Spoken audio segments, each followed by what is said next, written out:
Chapter 40. No one could see Li Tianlan's sword move clearly. No one could describe it because no one could see it clearly. The sharp sword light whistled wildly. At this moment, Li Tianlan was surrounded by fire. The extremely sharp and strong sword intent was ancient and distant, as if it had connected heaven and earth, making it irresistible. No! The young woman who failed to kill raised her head and looked at the fire rising in the battlefield. Her face changed dramatically, and there was even a hint of fear in her voice. No! In the center of the fire, Li Tianlan's expression was cold, but his pupils were demonic blood red. Two slender long swords turned with his body, and there were countless shadows on the battlefield in an instant. The raging fire shrank to the limit. In just a second, it expanded to the limit again. The sound of the expanding fire rang in everyone's ears. Li Tianlan and Wang Yuedong's figures had almost completely disappeared, leaving only a huge fireball, roaring and exploding. Large waves of fire spread wildly with Li Tianlan as the center.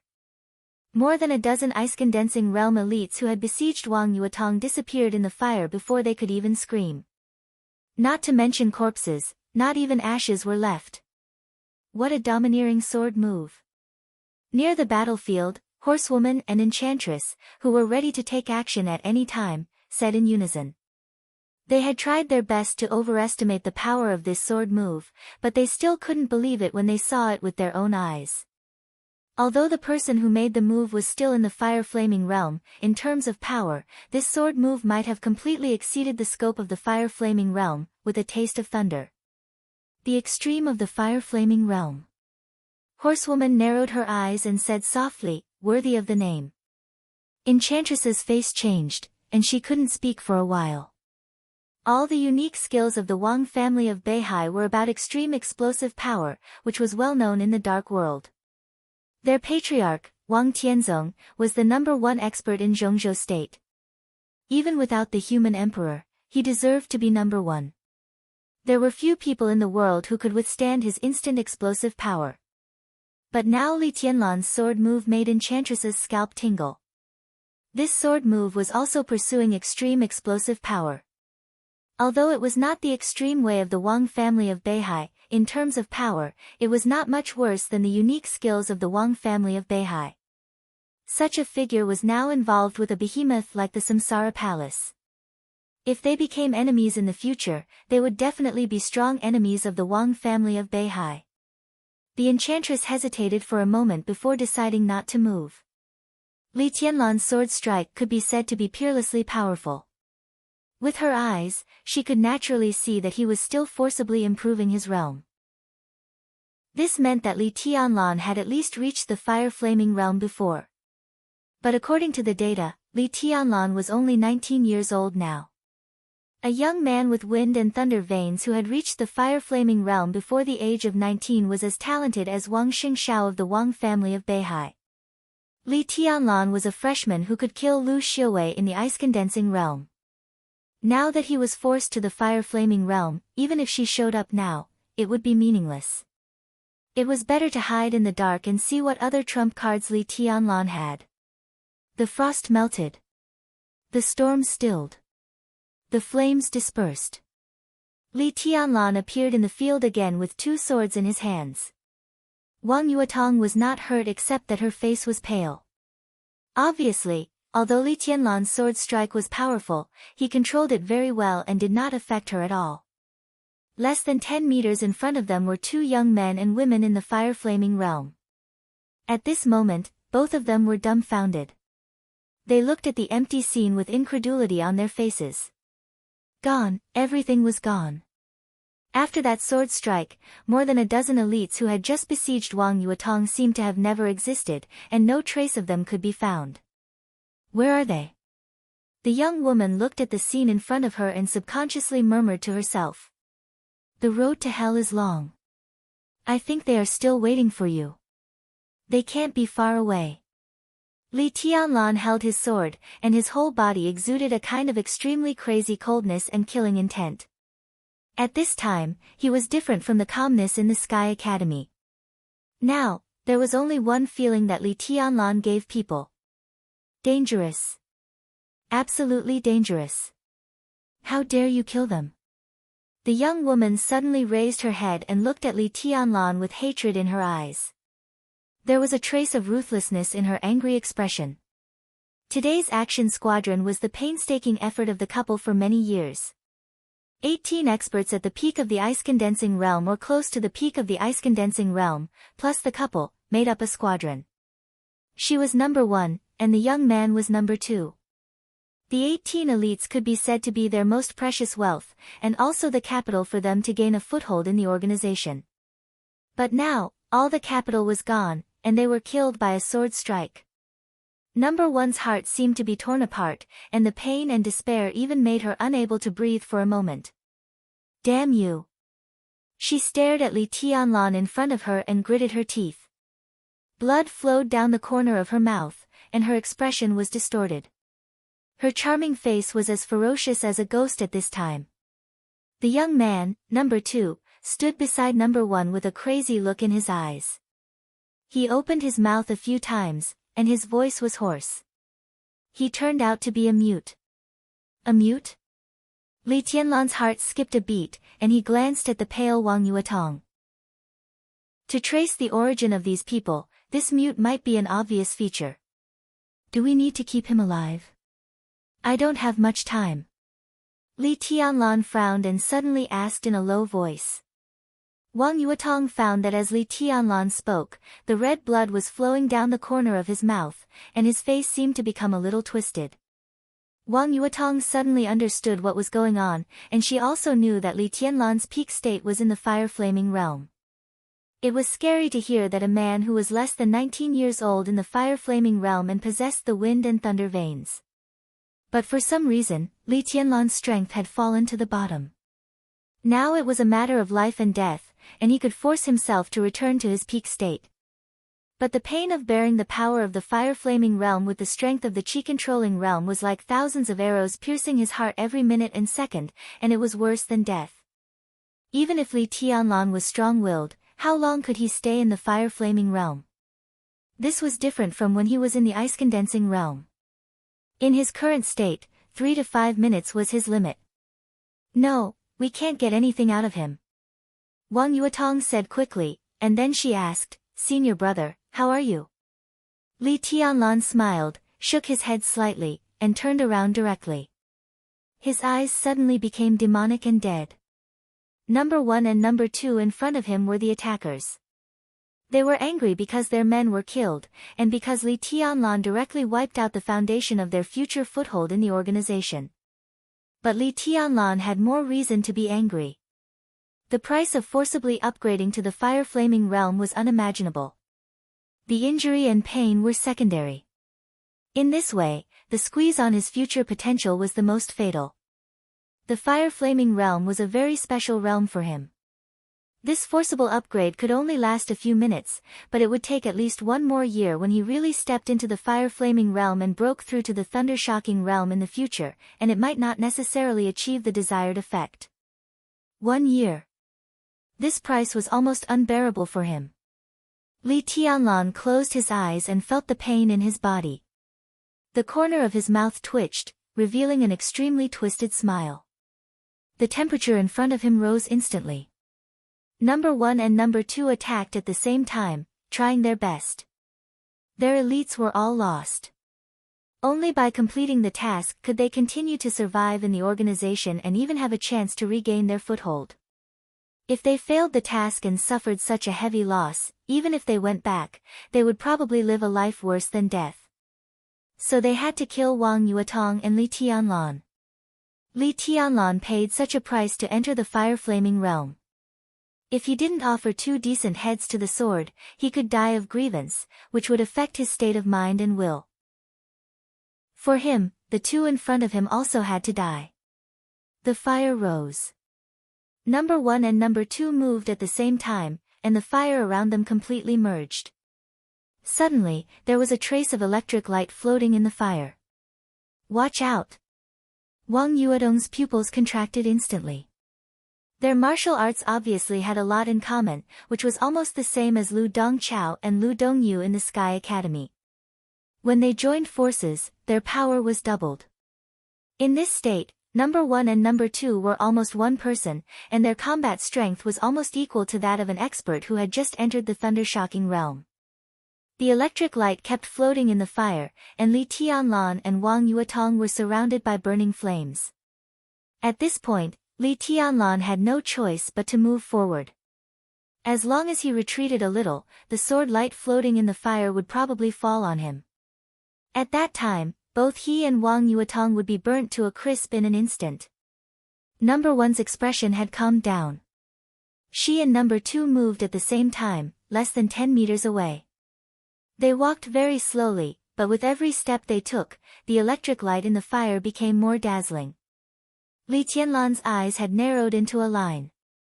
In the blazing fire, he suddenly said in a low voice, "Help me." Wang Yuetong was slightly stunned.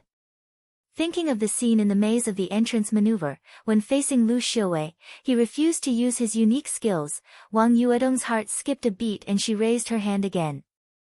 Countless intricate ice swords rose from her body and exploded in an instant.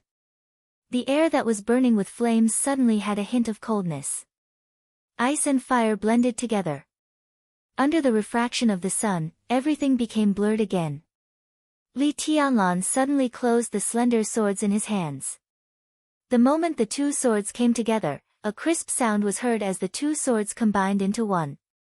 It was a broadsword with an extremely strange shape and even two sword tips. Li Tianlan held the hilt with both hands and raised the sword to his eyebrows. In an instant, the sword energy was like a sea, layer upon layer, surging as if it was endless.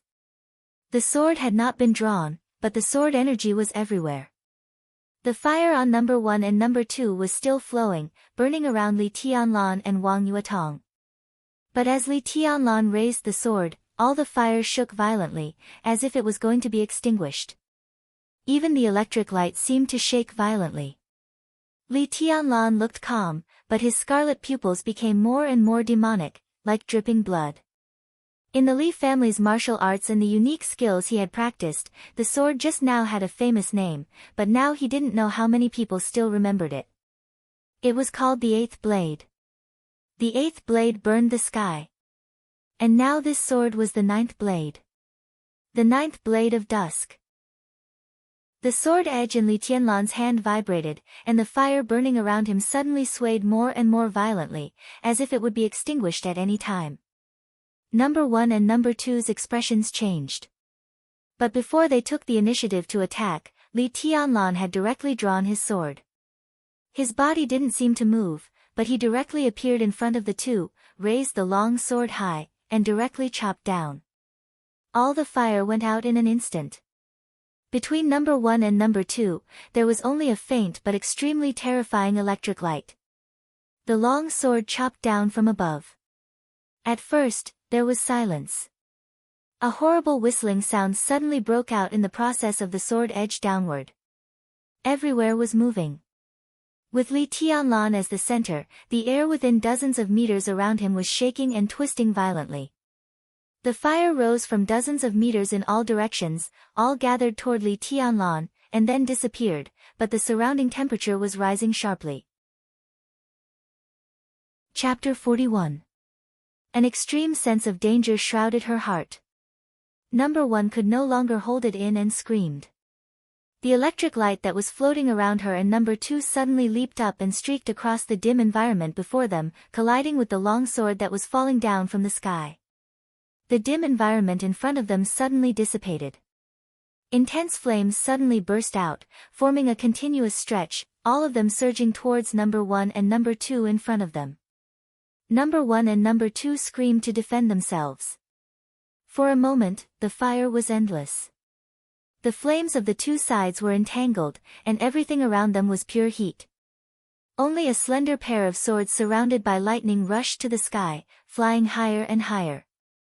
Seeing this scene clearly, number 1's eyes were filled with despair. Li Tianlan's combat strength was far beyond her imagination. But what made it more difficult for her to understand was the weapon in Li Tianlan's hand. She and number 2's full force attack turned into lightning, which was almost a fatal blow. As long as the lightning could touch Li Tianlan or the long sword in his hand, the power of the lightning could kill Li Tianlan in an instant. Of course, she could also see that Li Tianlan was forcibly raising his realm. But when his realm was raised to the fire-flaming realm, his physical strength could not keep up. Under the full-force attack of her and number 2, Li Tianlan had no reason to survive. But the moment when the lightning was about to touch the long sword in Li Tianlan's hand, the long sword in Li Tianlan's hand instantly disintegrated and once again turned into 2 slender swords. One was held tightly in his hand. As for the other one, it flew high up into the sky with the help of the lightning. Li Tianlan, who was not attacked by number 1 and number 2 at all, held the long sword in his hand and swept it across the battlefield full of fire. The 10th blade. Boundless. All the flames were extinguished by the sword, and only a vast sword chi swept towards number 1 and number 2's bodies along with the sword's edge. The sword energy was majestic, like raging fire, like thunder, like the thick earth of the sky, like all the phenomena in the world. The 10th blade was boundless. In the martial arts that Li Tianlan cultivated, it was the most destructive sword in the fire-flaming realm. In a desperate battle, its power surpassed that of the 8th blade of Skyburning and the 9th blade of Eventide. Number 1 screamed again. Under this sword, all her feelings seemed to have disappeared, and the only thing she could feel was death. At the moment of life and death, she suddenly turned around and rushed directly to her husband, number 2. The distance between the two of them was extremely close. With just a turn, number 1 was already in number 2's arms. A thick ice wall appeared behind her, and within the ice wall, raging flames raged. The look of despair on number 1's face was still the same, but the look in her eyes had softened.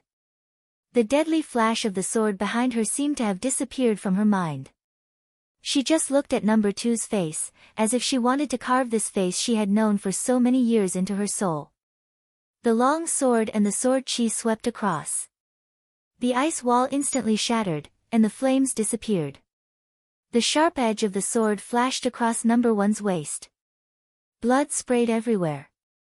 Number 2 felt the weight in his arms lighten. Looking at his wife's lifeless eyes, he opened his mouth wide. But as a mute, before he could scream, Li Tianlan's figure flashed and appeared directly behind him. Without any hesitation, he raised his sword and pierced it into number 2's back. What number 1 did at the last moment was sentimental, but it was clearly meaningless. The long sword pierced in and then pulled out. Li Tianlan looked at number 2, who had fallen to the ground with his wife's upper body in his arms. His face was full of chilling indifference. Resolute, decisive, ruthless, mysterious, and powerful. Enchantress, who saw all this, felt her scalp go numb. In this state, Li Tianlan might not be a threat to her now, but everything he had shown had already made Enchantress's hair stand on end. The boss really didn't choose the wrong person. Horsewoman was silent for a while. She suddenly smiled, glanced at Wang Yuetong, and continued, "It seems that the little princess of the Wang family of Beihai didn't choose the wrong person either." Enchantress's expression changed. Looking at Wang Yuetong, whose eyes were blank and blurred, she sighed in her heart, and her face became extremely ugly. The long sword that had been flying in the air finally fell back. Along with the long sword, Li Tianlan's extremely strong aura also fell. Almost in the blink of an eye, his strength fell from the fire-flaming realm to the chi-controlling realm. His face was pale. With the help of Wang Yuetong, he picked up the long sword that had fallen to the ground. After gathering the human emperor, he put it back into his sleeve. After doing all this, Li Tianlan finally couldn't hold it anymore. He directly sat on the ground, panting violently. As he panted, a large mouthful of blood gushed out of his mouth, and he couldn't stop it at all. "Senior brother." Wang Yuetong's frightened voice sounded with a sobbing tone. She held Li Tianlan tightly in her arms and covered Li Tianlan's mouth with one hand. Big drops of tears fell from her eyes, and her body trembled more violently than Li Tianlan's. "Senior brother, don't scare me." Li Tianlan looked at Wang Yuetong's tender white palm that was stained with his blood. He closed his mouth tightly and swallowed the blood back, one mouthful at a time. He shook his head at Wang Yuetong, his face calm, but he couldn't speak. Wang Yuetong's little face was covered with tears. Until now, she seemed to wake up from a dream. She quickly tore off a few buttons on her clothes, crushed them, and poured several kinds of powder from the buttons. "Senior brother, eat it. It's good for your injury." Li Tianlan glanced at her, opened his mouth, and let Wang Yuetong pour the powder into his mouth. Then he swallowed it with blood. Wang Yuetong held Li Tianlan in her arms and continued to cry, like a little tabby cat that had just been abandoned by its owner. "That's the blessing potion of our Wang family of Beihai. At worst, it can suppress Li Tianlan's injury." In the woods, the enchantress looked at Horsewoman, who was obviously hesitant, and said in a calm tone. Horsewoman's face visibly relaxed when she heard that. Without hesitation, she said flatly, "Goodbye." It was not that she couldn't appear in front of Li Tianlan, but that this place was very close to the garden party. Wang Xiaoyao and other experts of the Wang family of Beihai were probably coming soon. Horsewoman's action of stopping the enchantress from helping Li Tianlan was obviously not pleasing to the Wang family of Beihai. If she didn't leave at this time, with Wang Xiaoyao's domineering character, it was inevitable that there would be a conflict after he learned the whole story. When Horsewoman's figure completely disappeared, the enchantress sighed and slowly walked out of the woods. Wang Yuetong, who was holding Li Tianlan and sobbing, was stunned when she saw the enchantress. Then she wiped her tears and turned her head to the side with a straight face. "What's wrong? Are you angry with Sixth Sister?" The enchantress had mixed feelings, but she still came to Wang Yuetong with a smiling face. Wang Yuetong shook her head and said nothing. The enchantress felt bitter inside. She glanced at Li Tianlan, whose face was gradually calming down, and said softly, "Tianlan, are you feeling better? It's not a big deal." Li Tianlan looked calm. As he opened his mouth, blood spilled from the corner of his mouth. "Thank you for your concern, teacher. Didn't I say to call me Sixth Sister from now on?" The enchantress raised her eyebrows slightly and looked at Li Tianlan, who still looked calm. Her eyes flickered, and she suddenly said playfully, "Tianlan, with your strength, if you want to leave, I'm afraid those people just now can't stop you, and you don't have to pay such a big price to save Yuetong. Tell me, why do you risk your life for our little princess? Do you like her?" Sixth Sister. Wang Yuetong's face, which was about to cry, turned red and subconsciously held Li Tianlan in her arms. Li Tianlan was stunned and sat up from Wang Yuetong's arms. He said flatly, "This is what I owe Wang Yuetong." The enchantress and Wang Yuetong were stunned at the same time. Is it just because of this? If so, no matter how much you owe her before, you have paid it back today. What will you do in the future? The enchantress asked again without batting an eyelid. In the future? Li Tianlan glanced at the enchantress. The enchantress's charming eyes were so deep that people couldn't see what she was thinking. What future? Li Tianlan laughed at himself. He struggled to stand up, looked at the pale and nervous Wang Yuetong, and said softly, "From now on, you and I don't owe each other anything." He nodded and turned to leave directly. Wang Yuetong sat where she was, as if she had been struck by lightning. It was not until Li Tianlan walked nearly 10 meters away that she said in a trembling voice, "What do you mean?" Li Tianlan didn't answer, nor did he look back. Since the Li family and the Wang family of Beihai had different paths, it was the best choice for him and Wang Yuetong to be strangers in the future. He walked silently and staggered a little, but he kept moving forward. In Wang Yuetong's eyes, he was getting farther and farther away. Looking at his back, Wang Yuetong could no longer hold back her tears, which had already been stopped, and they gushed out. She suddenly stood up, looked at Li Tianlan, and was about to chase after him, but was pulled by the enchantress, whose eyes were a little cold. Wang Yuetong struggled with all her strength, but she couldn't break free. She cried more and more sadly. Looking at Li Tianlan's figure getting farther and farther away, she cried again, "What do you mean?" Li Tianlan, Tell me, answer me. Chapter 42. Even though he took the healing medicine of the Wang family of Beihai immediately after the war and managed to suppress his injury, it did not mean that his internal injury did not exist. Before school started, he risked his life with Qin Ku. In the entrance maneuver, he risked his life with Lu Xiuwei. Today, he risked his life with two fire-flaming realm experts who came out of nowhere for Wang Yuetong. The three fights were against different enemies. But for Li Tianlan, they were all battles that he needed to go all out. As a result, his injuries piled up again and again. Yesterday's healing potion and life-prolonging potion might have been in vain. After today's battle, his injuries were not light but serious. Even though he had forcibly entered the fire-flaming realm for only a few minutes, the injuries left on him would take him months or even longer to recover. In the Sky Academy with a fierce competitive atmosphere, Li Tianlan's realm was not high. Now that he was injured, it was obvious how difficult the situation would be during this period of time. But Li Tianlan did not regret it. As he said to the enchantress, everything he did today was because he owed Wang Yuetong a favor. The little princess of the Wang family of Beihai really had no bad intentions towards him. She cooperated with him to kill Lu Dongchao and exchanged a bottle of healing medicine for him with the credits she got from the first place in the maneuver, along with the longevity medicine produced by the Wang family of Beihai. These were all favors. In addition, she met Xian Xuanzi, a demi-immortal, today. It could be seen that Wang Yuetong was indeed helping him. From Wang Yuetong's standpoint, she might hope that he could join the Wang family of Beihai and make the Wang family of Beihai stronger after he entered the invincible realm. But it could not be said that Wang Yuetong's approach was wrong. With her identity, it was natural for her to have such an idea. And joining the Wang family of Beihai, for most people, was tantamount to a path to heaven. It was not a bad thing at all. What's more, some of them might become the son-in-law of the Wang family of Beihai, which was like a pie falling from the sky.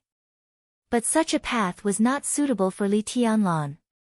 He did not hate the Wang family of Beihai for standing by when the Li family was destroyed many years ago. But in the future, under his leadership, even if the Li family would not treat the Wang family of Beihai as an enemy, it would never advance or retreat with them again. And today, the Wang family of Beihai no longer needed a Li family that advanced or retreated with them. In this case, what could he get in the end if he was entangled with Wang Yuetong? He silently accepted Wang Yuetong's help. When his identity was exposed, not only would he be looked down upon by the Wang family of Beihai, even Wang Yuetong would have a feeling of being used and cheated. If they couldn't be friends, they might even become enemies with personal grievances. These were not what Li Tianlan wanted. He was a young man who had just come out of the deep mountains and forests. He had some ability and was not stupid, but he had no connections and experience. What he feared most was to get entangled with these seemingly aloof big forces. There were too many human relationship traps, and after a long time, they could entangle him to death. Wang Yuetong had no bad intentions, but who could tell what the Wang family of Beihai was up to? There was a clear distinction. It was better to draw a clear line between them. Now that he had saved Wang Yuetong once, they were even. He could get away as soon as possible, which was exactly what Li Tianlan wanted. Leaving the enchantress and Wang Yuetong behind, Li Tianlan went down the mountain alone in silence. His injury was temporarily suppressed, but his body became a little weak with the exhaustion of strength. He was already panting after walking less than a kilometer. Fortunately, this part of the road was downhill, which saved him a lot of effort. While moving forward, Li Tianlan took out his mobile phone and dialed Yu Qingyan's number again. While waiting for the phone to be connected, he suddenly remembered Xian Xuanzi's words. Xian Xuanzi said that he had just passed the life and death tribulation, and the next thing was the sea and the sky. Well, the sea and the sky. Li Tianlan felt his injury, laughed at himself, and muttered to himself, the sea and the sky, my ass. Whose ass? On the other end of the phone, it was still Yu Donglai who answered the phone.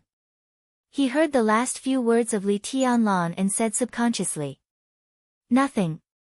Li Tianlan smiled bitterly, sat down on the side of the road, and said, Senior Yu, I'm a little injured. Can you ask Qing Yan to pick me up? I'm afraid I can't get a taxi in my current condition. What's going on? Yu Donglai's tone suddenly became serious. Before Li Tianlan finished, he said directly, Where are you? Qing Yan is still cooking, I'll pick you up myself. Is the injury serious? Is Wang Yuetong all right? Whether it was Li Tianlan, who was mediocre in his eyes but reckless, or Li Tianlan, who had infinite potential and amazing combat capability, in Yu Donglai's heart, there was one thing that had never changed. That was, he had never regarded Li Tianlan as an outsider. Li Tianlan had proved his own potential. In Yu Donglai's eyes, his future was almost as important as that of his granddaughter Yu Qingyan. On his future road, Yu Donglai was willing to do his best to escort him, even at the cost of his own life. So when he heard that Li Tianlan was injured, the old man suddenly couldn't sit still. I'm fine, Wang Yuetong is also fine, but there's no car. Li Tianlan said his location with a bitter smile. Yu Donglai didn't talk nonsense with him at all. After hanging up the phone, he directly drove away. In Li Tianlan's impression, Lanshan National Park was at least dozens of kilometers away from Yu's private restaurant. Considering the traffic situation in Huading at this time, he thought it would take a long time. But in fact, in less than 40 minutes, a black Audi stopped beside him. The window rolled down, and Yu Donglai directly said, Boy, get in. Li Tianlan dragged his heavy and weak body into the passenger seat, fastened his seatbelt casually, and said, So fast? I'm in a hurry. Who knows if someone will attack you during this time? I ran a few red lights on the road, but it's not a big deal. Yu Donglai shook his head. He was old, but his actions were extremely straightforward. He skillfully turned the car around, and the Audi went straight down the mountain. What's the matter with Wang Yuetong? Yu Donglai drove the car. After the assassination, it was normal that Wang Yuetong was not there. But when Li Tianlan was seriously injured, the Wang family of Beihai didn't make any arrangements and let him sit here and wait alone, which was not in line with the style of the Wang family of Beihai. As the leading wealthy family in Zhongzhou State, for many years, countless people had been angry at the strength and domineering of the Wang family of Beihai. But that was just the silent criticism from different standpoints. In terms of normal human relations, the Wang family of Beihai would hardly let people find any fault. Li Tianlan shook his head and said softly, I can't bear too much affection. I just don't owe each other anything. That's the best result. Yu Donglai was slightly stunned. He subconsciously glanced at Li Tianlan with a serious look. In his sight, Li Tianlan's expression was calm, without frustration, regret, or unwillingness. The sunlight outside the window shone into the car. Li Tianlan tightly pursed his lips and looked firm. Yu Donglai sighed softly. The case of treason caused heavy losses to Zhongzhou State and also hurt the Southeast Group. At the time of the incident, the Wang family of Beihai was indeed facing a crisis. It was reasonable for them not to take action. There was nothing to say. What made it hard for these old people to let go was the rapid silence after the uproar of the Wang family of Beihai after the case of treason. After many years, people like Yu Donglai, who used to be part of the game, had become outsiders. But Li Tianlan's identity as a part of the game could not be changed. His attitude toward the Wang family of Beihai was even related to whether he had a narrow escape or a narrow escape. Thinking of this, Yu Donglai felt that he needed to persuade him. Boy, do you have a knot in your heart that is hard to untie? To the Wang family of Beihai. Every man for himself, and heaven and earth destroy him. Li Tianlan smiled. There's nothing to say. But it has happened. The Wang family of Beihai and the Li family can't go back. He looked at the prosperous scenery outside the window and muttered to himself, We don't owe each other anything. We don't owe each other anything. This was not only about him and Wang Yuetong. In his heart, it was the best that the Li family and the Wang family of Beihai could do this. Yu Donglai shook his head and took out a pack of cigarettes from his pocket. He handed one to Li Tianlan and lit one for himself. The Audi shuttled through the traffic unhurriedly. Yu Donglai took a big drag on the cigarette and exhaled the smoke. Suddenly, his eyes became firm. Boy, I'll let Qin Yan follow you from now on. This girl is a little weak, but her means are not bad and her talent is also passable. She can hone herself in the Sky Academy and see more of the sinister people's hearts. Then she can wear off her weak temper.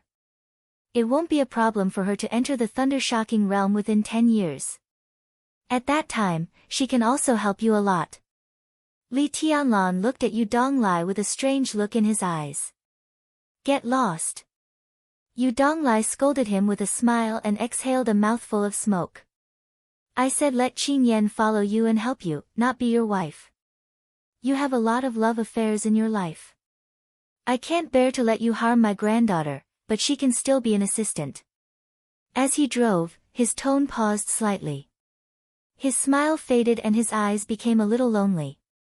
Zhuanyuantai of Kunlun, the god of war family, hey. You may not feel anything, but when an old guy like me looks at you, I really feel sad. Boy, you're the most down-and-out member of the God of War's family I've ever seen. You're all alone and have no one to rely on. Fortunately, you've worked hard. Otherwise, the Li family would really become a forgotten legend. Li Tianlan smoked silently and said softly, Thank you, Senior Yu. If I succeed, I will definitely treat Qin Yan well. He could not refuse Yu Donglai, nor could he. This was the old man who fought with his grandfather in those days. Now he put his granddaughter by his side. Wasn't this also a kind of trust and dedication to the Li family? With his status, if the Li family was still there, Yu Donglai would definitely still be active on the top stage of Zhongzhou State. But now he could only live in a private home cuisine restaurant. His old contacts might still be there, but the wind and rain in Jianghu and the general trend of Zhongzhou State were getting farther and farther away from him. Was the old man really willing to accept such a result? If he was really willing, why did he put his granddaughter by his side? This was an old man's persistence and trust, and at the same time, it was his hope. What are you thanking me for? Yu Donglai threw away the cigarette butt, lit another one, and said softly, the most important thing is to quickly build your own team. Your grandfather had 5 brothers with him, and your father had 8 people with him. They are the most core and most reliable team, known as the Sacred Guards of the God of War family. You don't have this condition now, but I still hope you can move faster. If you are willing to trust me, then you can fully trust Qin Yan. Boy, grow up quickly. I'm not urging you, but I'm old, and the older I get, the more impatient I am. If I can see the Li family reappear in Zhongzhou State and set up the big brand of Zhuanyuantai of Kunlun in my lifetime, I will die without regret. He drove and muttered to himself, after I go down, I can also talk to those old brothers who left early. Li Tianlan tightly pursed his lips and said nothing. It seemed that he would never become a person who often patted his chest to make a promise. Most of the time, he was silent, and he seemed to be used to silence. Yu Donglai started to talk and said softly, we brothers at that time, the eldest was called War Bear, and he had thunder vein and was born with great power. His father used to be one of the sacred guards of His Highness's father. The eldest grew up with His Highness, and he was the most loyal. He was with His Highness the earliest, and he died the earliest. After he went to the border with His Highness, it was said that he died in the 2nd year. He was killed by the sneak attack and siege of the experts of Annan State. As an expert of the thunder-shocking realm or even a half-step to invincible realm, he died in such a grievance, but it made people respect him. The second was called Sirius, and he was an assassin with wind vein. He came and went like a ghost, and he was the most ferocious and cunning. Many of Quangtu's assassination skills were taught by Sirius. After Quangtu committed treason, His Highness was held accountable. The second was disheartened and went abroad. Later, he was also accused of treason. But he was alone, and he had nothing to worry about. In those years, he was a lone ranger in the dark world, and he was famous in the dark world. But 5 years ago, the second took a task to assassinate a person in Africa that he couldn't afford to offend. After the task failed, he also died. He was killed in 3 moves. This was the second brother who had the best relationship with me when I was young. When I heard the news, I almost went to Africa. But I couldn't go, and it was useless to go there. So I could only stay in my small restaurant and muddle along. The third was called Qingdai, and she was the third sister. She was a real expert in intelligence work. The third sister had 2 sons. In the last battle of Quangtu's treason, the third sister's son and husband served in Quangtu's army. As a result, after that battle, Quangtu committed treason. Her husband died, and so did her eldest son. Only the youngest son was alive, but his legs were disabled. How tragic was that? When His Highness went to the border, the third sister didn't even show up, and she had no contact with me for many years. I guess she had a grudge against Quangtu, which was understandable. But it was a pity that such a beautiful woman when she was young became old. She died of brain cancer 3 years ago. When she died, she didn't even let her family come to tell me about her death. This kind of ruthlessness was not the third sister who risked her life to save me with the second brother when I was in a tight encirclement. The fourth is me, codenamed Poison Doctor. I have been with His Highness for the longest time, and my progress is the slowest. When I met His Highness, I was still doing scientific research in the biological laboratory of Zhongzhou State. I knew a little about martial arts, and the ice-condensing realm was just so. Once I made a research report, and somehow I was targeted by a foreign dark force. They sent a squadron led by a thunder-shocking realm expert to kidnap my family. In order to save me, His Highness chased that group of people for nearly 800 kilometers. The lives of our family were saved by His Highness. Since then, I have been with His Highness. My strength is average, but my means of using poison are passable. Gradually, I also have some fame in the dark world. When Quangtu committed treason, my son and daughter-in-law were also in Quangtu's army. My son was an officer, and my daughter-in-law was a military doctor. After that war, they also died, leaving only me and Qing Yan. When His Highness left, I went to see him off, but I didn't follow him. I don't know if His Highness will blame me for so many years. I don't hate His Highness, nor Quangtu, but I am not reconciled. I don't believe that Quangtu would commit treason. I can't let my son die so inexplicably. I really can't. Yu Donglai lit the third cigarette. His voice was hoarse, as if he was crying. Li Tianlan took a deep breath and opened his mouth. He wanted to say something, but he couldn't say a word. He knew who Yu Donglai was talking about. His grandfather once said that he was the old brother who had followed him for the longest time. After his death, Li Tianlan was just 2 years old. He had long forgotten the old man's appearance, but he knew that after the old man's death, it was his grandfather who dug the grave and set up the monument. He was buried in the unknown cemetery behind the border camp. Next to the old man's grave, there was an empty grave.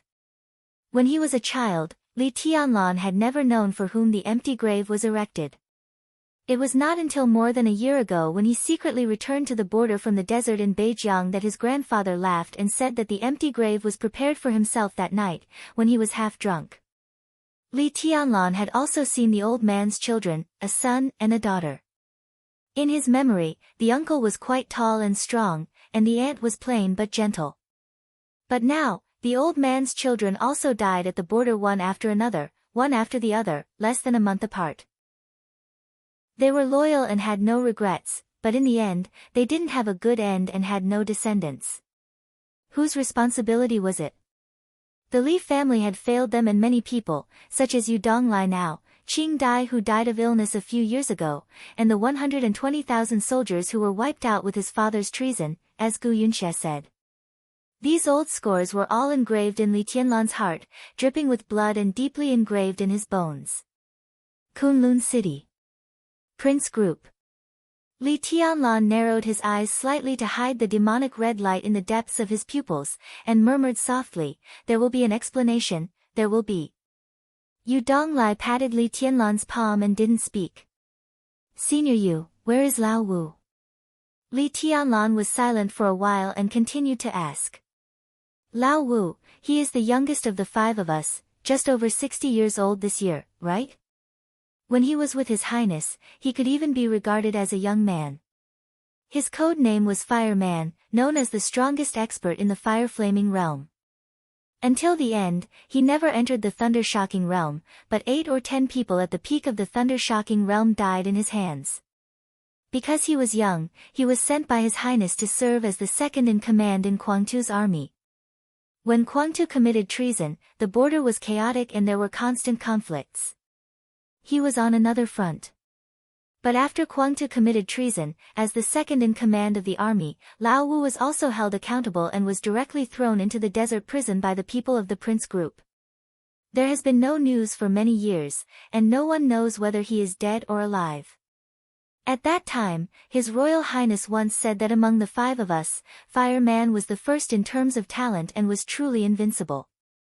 It is estimated that this sentence was one of the important reasons why Old Five was finally sent to the prison in the desert of the northern frontier. Yu Donglai sighed softly. When he said this, his tone was not so angry or hateful, only a kind of numbness and sadness close to despair. Army? Li Tianlan repeated. Yes, the army. Zhongzhou State Border Praetorian Corps. 20 years ago, your father was the commander of the army. At that time, both father and son entered the decision-making committee, which symbolized the pinnacle of power in Zhongzhou State. With one family and one clan, they guarded the peace of a city and a country. How prominent was it? Who dared to disobey? Yu Donglai's eyes were in a trance, full of memories. Li Tianlan's body stiffened slightly, and then returned to normal. I'm old and I like to talk nonsense. I've had thousands of words to say over the years, but I can't find the right person to say them to. When I first met you, you hid too deeply. I thought you were an idiot, and I was not in the mood to say it. Now it's different. Where is an idiot? You are clearly a genius.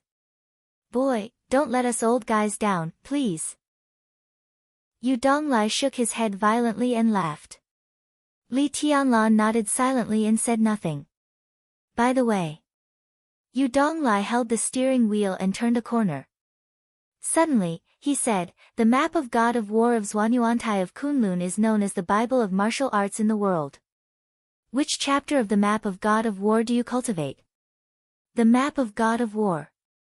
That was the supreme treasure of martial arts that represented all the martial arts inheritance of Zhuanyuantai of Kunlun. If taken out, it would probably be equivalent to a real martial arts manual. All the martial arts essences and unique skills of Zhuanyuantai of Kunlun were recorded in it. Its value was simply inestimable. The 3 martial arts essences of the map of God of War were all the great way to the invincible realm. But which one was chosen would determine its final achievement. Yu Donglai used to be one of Li Honghe's closest confidants, so he naturally knew the key. Li Tianlan lowered his eyes slightly and said calmly, it's the invincible manual. What? Yu Donglai seemed to not hear it clearly and was stunned for a moment. The map of God of War, the invincible manual. Li Tianlan repeated it again. Bang! Chapter 43. Yu Donglai was much quieter when he drove because he didn't hit anyone on the road but scratched a large piece of the car's paint. His agitated mood seemed to have returned to the numbness he had experienced over the years. Li Tianlan didn't show anything unusual on the surface, but his mind was in a mess. Even he didn't know what he was thinking about. His weak state caused by the injury gradually stabilized, but it was not optimistic. Halfway through the journey, his eyelids began to fight. Li Tianlan, who was extremely vigilant and seemed to be instinctively on guard against everyone, did not resist sleepiness this time. He sat in the passenger seat, grabbed the seatbelt, and fell asleep. Yu Donglai looked at Li Tianlan, who seemed to be completely relaxed. He smiled and quietly slowed down the car to make it run more smoothly. Yu Donglai deliberately slowed down the car and stopped the traffic for dozens of kilometers. It took him nearly 2 hours to finish the journey. Li Tianlan was dreaming all the way. The dream was messy, just like his current thoughts. The car stopped near Yu's private restaurant. Li Tianlan was still a little confused after being woken up by Yu Donglai.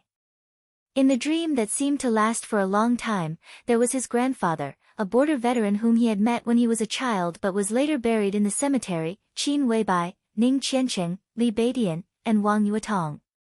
One by one, these characters appeared in the dream logically and naturally. However, as soon as he woke up from the dream, Li Tianlan, who was in a daze, felt that his mind was in a mess. He had a headache and his nose began to suffocate. Li Tianlan got out of the car with the blood-stained camouflage uniform and only a combat vest. He shivered as soon as he got out of the car. Li Tianlan sniffed and laughed at himself. He was afraid that he had a fever. The sequelae of forcibly improving the realm had begun. The fever was just the first step, a complete trifle. He had forcibly improved 2 realms, and now the power of the fire-flaming realm had disappeared. When his muscles were no longer tense and returned to normal, the pain was really worse than death. Li Tianlan touched his muscles and suddenly said, "Senior Yu, is there a place to stay?" "I'll stay tonight." "Whatever." Yu Donglai said indifferently, "I'll ask Qing Yan to clean up." "You can stay as long as you want. 1 night is enough." It was estimated that his muscles would not completely relax until the afternoon or evening. After a night, he should get better. Li Tianlan had never experienced the state that was said to be worse than death. He did not know if he could bear it. But even if he could, he reckoned that he would not be able to drink with Li Beidian and Ning Qiancheng at night. He might as well stay at Yu Donglai's place. When he recovered a little tomorrow, he would go to Qin Weibai to get the information and then meet up with them. 1 night it is. Yu Donglai walked into the alley and pushed the door open. "It's almost time. Dinner is almost ready. You're seriously injured. After dinner, you should rest for a while. I'm going to the garden party." Li Tianlan stopped. Yu Donglai seemed to know what he wanted to ask and said directly, "We have to know who the attacker is. Besides, didn't you want to be even with Yuetong? In that case, I'll bring back some compensation. You've paid back what you owe her. But this is a life-saving grace, so she'll owe you now. That's not good either. Today, I'll make sure that both of you don't owe each other anything." Li Tianlan was silent for a while and said indifferently, "That's fine." With his back to Li Tianlan, Yu Donglai slightly raised the corner of his mouth with a complicated smile. Wang Yuetong was such a stunning woman. How could this guy be so hard-hearted? Yu Qingyan, who was cooking in the kitchen, saw Li Tianlan walk into the yard. She was a little happy and ran out with a charming smile and called him brotherly. Her eyes were innocent and filled with pure gratitude. She was in second place in the entrance maneuver this time. The reward of 50 credits was a complete surprise. Yu Qingyan was not weak. She entered the ice-condensing realm at her age and was almost a fire-flaming realm expert before the age of 25. If there were no accidents, it would not be a problem for her to enter the thunder-shocking realm at her peak. But what she had learned were all killing methods, which could not be used in the entrance maneuver. Therefore, the second place in the entrance maneuver was like a pie falling from the sky for Yu Qingyan. In her original plan, she would be satisfied if she could enter the top 50. Yu Donglai was known as the Poison Doctor. His unique skills were naturally closely related to poison. Yu Qingyan had received his impartation, but it was not very useful in an environment where killing was prohibited. If there was no rule against killing in the entrance maneuver and Yu Qingyan was ruthless enough, those ice-condensing realm experts could be knocked down in an instant. Even those experts in the fire-flaming realm had to be careful. Li Tianlan nodded with a smile. Looking at Yu Qingyan, whose eyes were pure and innocent, he sighed softly.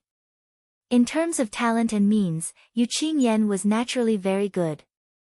But with her temperament, it was not something that could be changed overnight. She would have a lot of headaches in the future. "Qingyan, how's the food?" This guy was a little injured. I took the ice glass I hid in the cellar and boiled it. We'll add soup for lunch, Yu Donglai said with a smile. Then he explained to Li Tianlan, this girl has inherited all my culinary skills. It's a little like the pupil has surpassed the master. My private home cuisine restaurant is not big, but it has a lot of reservations. Several important guests came here for dinner, and it was this girl who made the dishes. You can try it later. I'm sure you'll be satisfied. Li Tianlan nodded. Looking at Yu Qingyan, who turned around and trotted to the cellar, he did not stand on ceremony and said with a smile, Senior Yu, such a precious thing as ice glass is in the cellar. Is it edible? Ice glass was an extremely precious plant. It liked the cold and was shaped like a lotus. It grew in a world of ice and snow all year round and was really a great tonic. Making soup was just one of its uses. Li Tianlan had seen records about ice glass in a book in the border camp. If ice glass was used as medicine with several other plants, its effect could almost be compared to the legendary gold elixir. It was the top holy thing for healing. Don't worry. I've done something in the cellar. When your injury is healed, I'll take you down to have a look.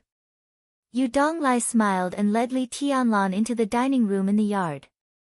He took out a jar of wine from the corner and then went to the kitchen to bring back 2 dishes. Let's drink first and eat when we're ready. He sat opposite Li Tianlan and smiled. He opened the wine and poured it into the celadone bowl in front of Li Tianlan. He used a bowl instead of a cup. It could be seen that the old man was really going to be generous today. Although Li Tianlan was injured, he did not want to be a wet blanket. He picked up the bowl and took a sip. The wine was mellow and fragrant. It was really good wine. Then he froze. As soon as the wine entered his stomach, what he felt was not spiciness, but an extremely strong fragrance of medicine. The wine flowed down his throat, and Li Tianlan, who had been a little weak, felt warm all over and indescribably comfortable. How is it? Yu Donglai picked up a mouthful of food and said softly, I'm afraid this wine is more than 20 years old. At that time, your father had just entered the invincible realm and the international situation was chaotic. Your grandfather, your father, and a few of us old brothers were all addicted to wine. That's why we have this kind of wine today. It can drink and heal. The wine was made by me. With the status of the Li family at that time, what resources couldn't they get? In each jar of wine, I added more than 10 kinds of precious herbs. In the words of the dark world, they are medicinal plants. For example, ice glass. It was just one of the many types of wine I had, and it wasn't anything fancy. Since third sister was a woman, and women loved to look beautiful, I added a lot of ice lotus hearts into it. In the end, no one could tell what this wine could do. It could heal, refresh, and even make one look good. Why do I care so much? As long as it's delicious. At that time, I made 50 jars of wine. In the end, we squandered it all in less than a month. Heal. Heal my ass. We didn't have that time. I was stingy at that time and hid 2 jars. I planned to find a chance to take them out to surprise my brothers, but I didn't expect that there would be no chance at all. After His Highness went to the border, I worked as a chef in the Hidden Dragon Sea. At that time, many chiefs coveted the 2 jars of wine in my hands. Even Wang Tianzong wanted them. I was not willing to give them to them. How could I give them away so easily? Who deserves to drink this wine? A few years ago, I came to Huading and opened this small restaurant. It didn't take long for Little Bai to come to me. I was really happy that day and opened 1 jar. Today is the last one. Usually, it is hidden in the cellar. Today, knowing that you are coming, I took it out in advance and put it on display. The taste is probably just right now. Li Tianlan took another sip in silence. The wine was mellow with a hint of coolness. It soaked into his heart and lungs. The strong fragrance of medicine swept his taste buds again from top to bottom. Good wine. Li Tianlan nodded slightly and said softly. Hey, Sister Yuetong. Didn't Grandpa say that you wouldn't come? Yu Qingyan's sweet voice suddenly sounded from the yard. Li Tianlan raised his eyebrows subconsciously and was indifferent. Yu Donglai turned around and glanced at the small yard. Wang Yuetong was standing in the yard, biting her lip and seeming to be hesitant. Her aggrieved and worried look was really more beautiful than a flower, which made people feel pity for her. Yu Donglai suddenly smiled and said softly, "I said that you are destined to have a peach blossom. Look, the little princess has come to your door." Li Tianlan took a sip of wine and said nothing. "Don't be confused. It's not difficult to understand why this little girl has her eyes on you. I heard from Qingyan that your performance in the entrance maneuver was really outstanding. You have the wind and thunder veins and killed the enemy across realms. No matter how prominent Wang Yuedong's identity is, she is still a young girl at the age of love.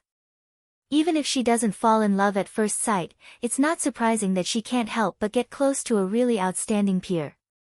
Plus, you saved the damsel in distress today. Why can't she be moved? Wang Yuetong will get married sooner or later. In the whole Zhongzhou state, how many people can match Wang Yuedong's family background? Even if there was, with her father's arrogant personality, he might not be interested. But you are different. As long as you join the Wang family of Beihai, you will be a proper expert of the invincible realm in the future. You and Wang Yuetong will be a good story. Otherwise, no matter how much Wang Tianzong spoils his daughter, when it's time for her to get married, won't she?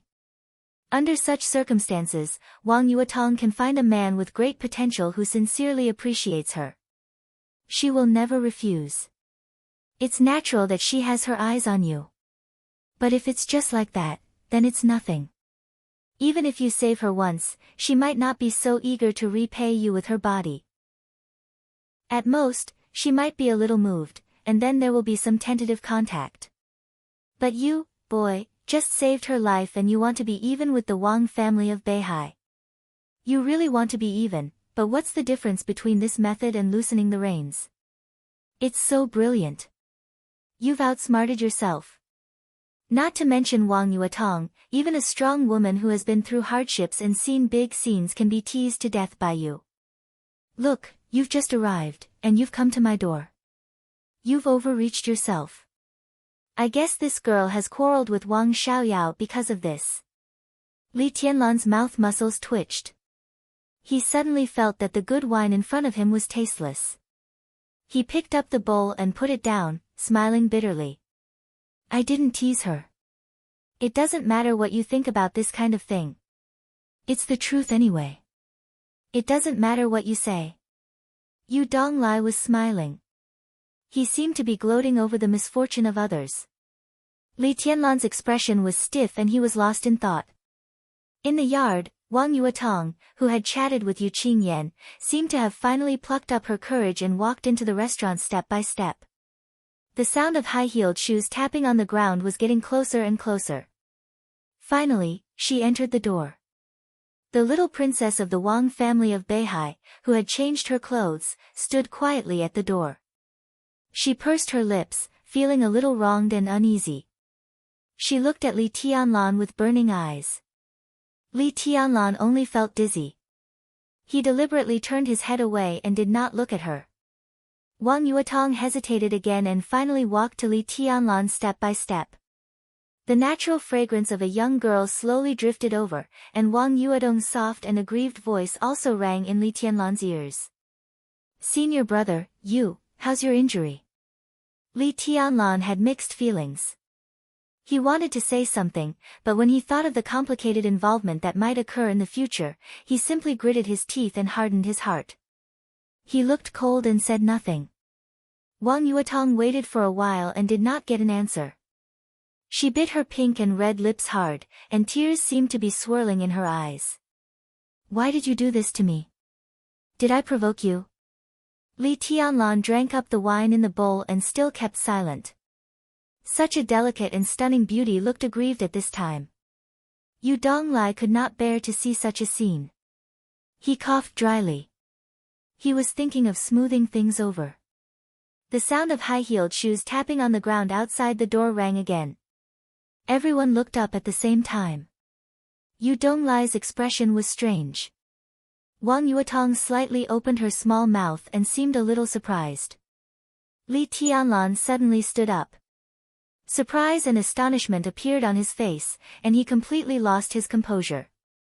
A woman that could not be described with any gorgeous words walked into the yard lightly. She wore a small black suit, a white shirt, trousers, and high-heeled shoes. Her long black and beautiful hair casually fell on her shoulders. She wore no makeup and no decoration, but she was as beautiful as a painting. Her beauty was beyond imagination. Her steps were a little hurried. Bathed in the sunshine outside the window, she stepped over the flowers in the yard and went straight to the dining room. She was so beautiful and peerless. Li Tianlan stared at her blankly, completely dumbfounded. Wang Yuetong bit her lips, feeling more and more aggrieved. She even felt like an ugly duckling standing in front of a swan, and for the first time, she felt a little ashamed. In terms of appearance, she might not lose to this woman who suddenly appeared. But the elegant and quiet calmness and gentleness of this woman were not something that a girl of Wang Yuetong's age could have.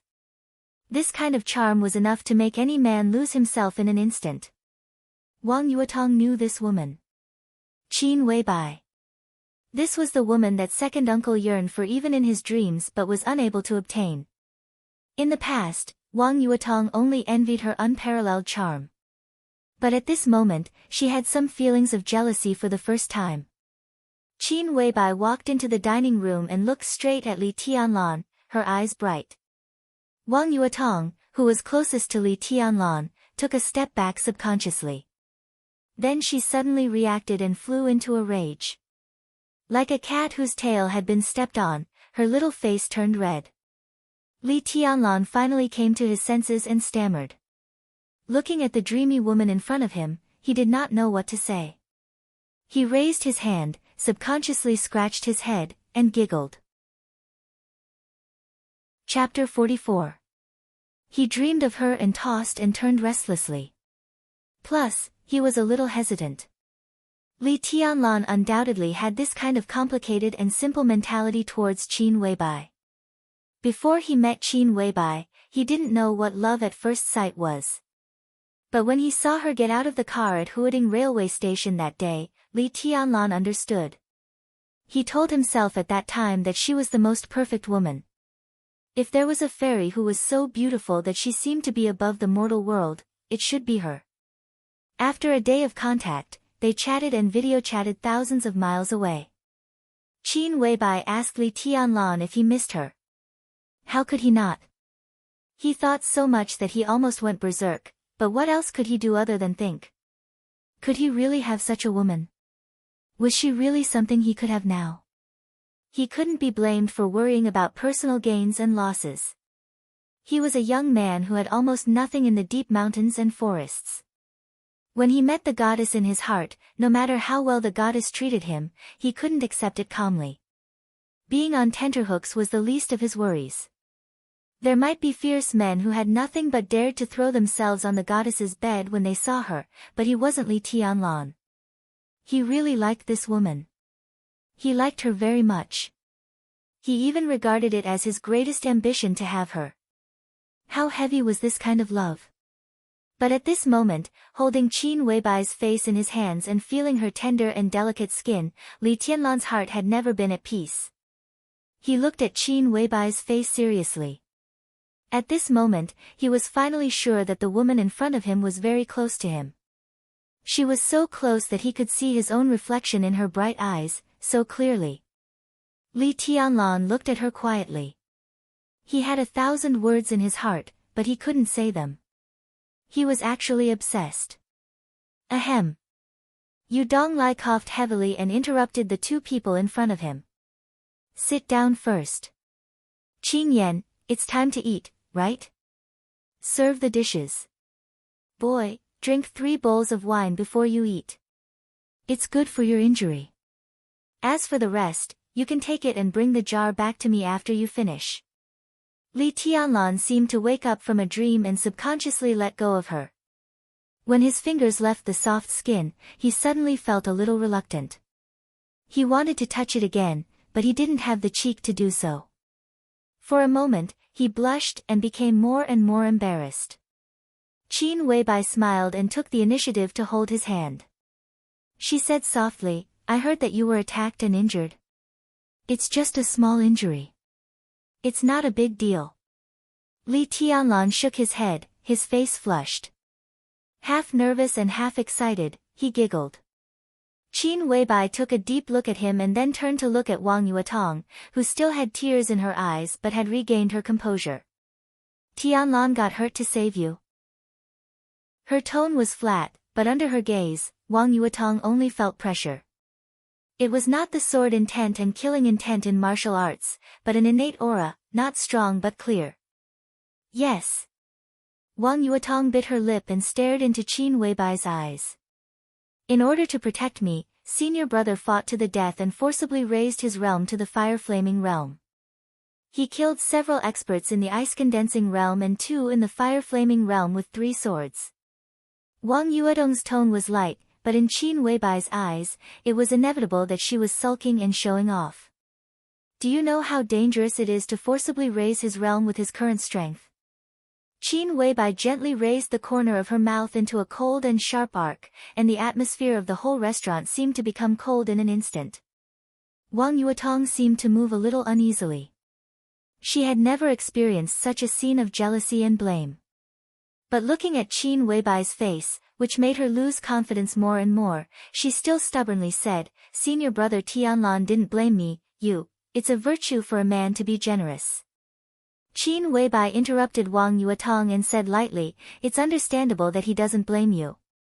But I'm a woman, and women are all narrow-minded. He risked his life to save you. You can use it as a capital to show off your charm, but I feel sorry for him." She paused and then said with a smile, "But it's none of your business. Later, I'll send someone to the Wang family of Beihai to ask for an explanation."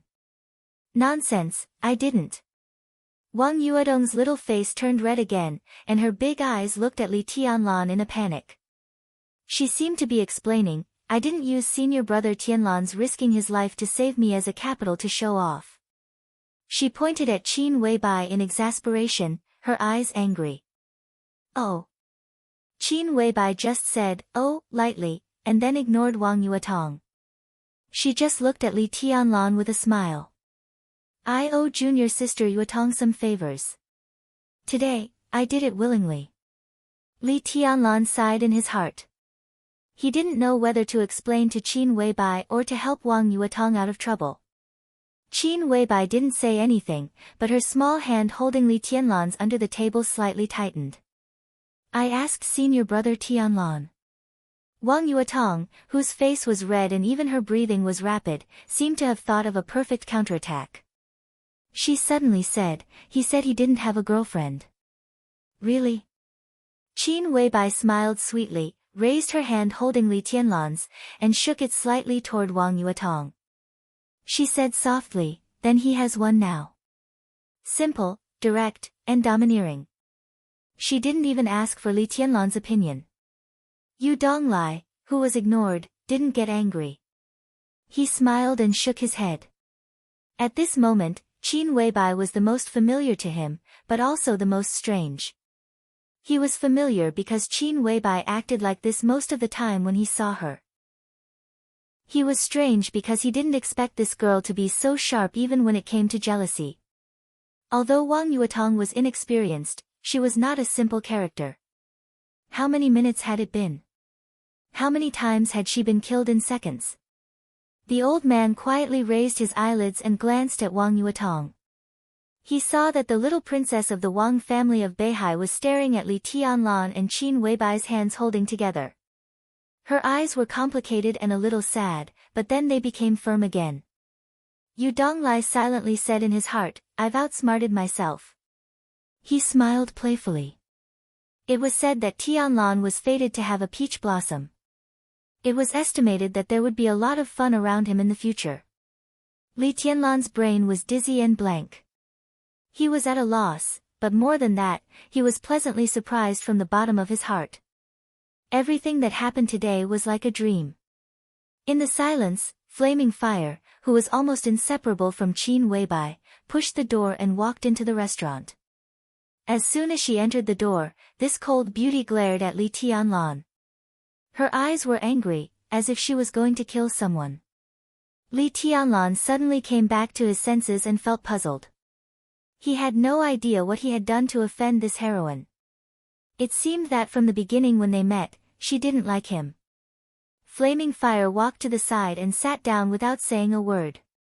Even when she was eating, she was gnashing her teeth, which made Li Tianlan's hair stand on end. For Flaming Fire, the boss was really the most outstanding woman in the world.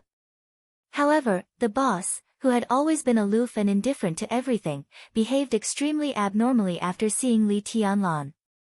Not to mention how crazy her plot in Billy State was, her sudden return to Zhongzhou State this time was hard for Flaming Fire to understand, and even incredible. But that was not all. The boss rushed back to Huading without stopping. When she arrived near Yu's private restaurant, she didn't even give her time to find a place to park the car. Before the car stopped, she got out directly. Because she was too eager, she even twisted her ankle. All this was because of Li Tianlan.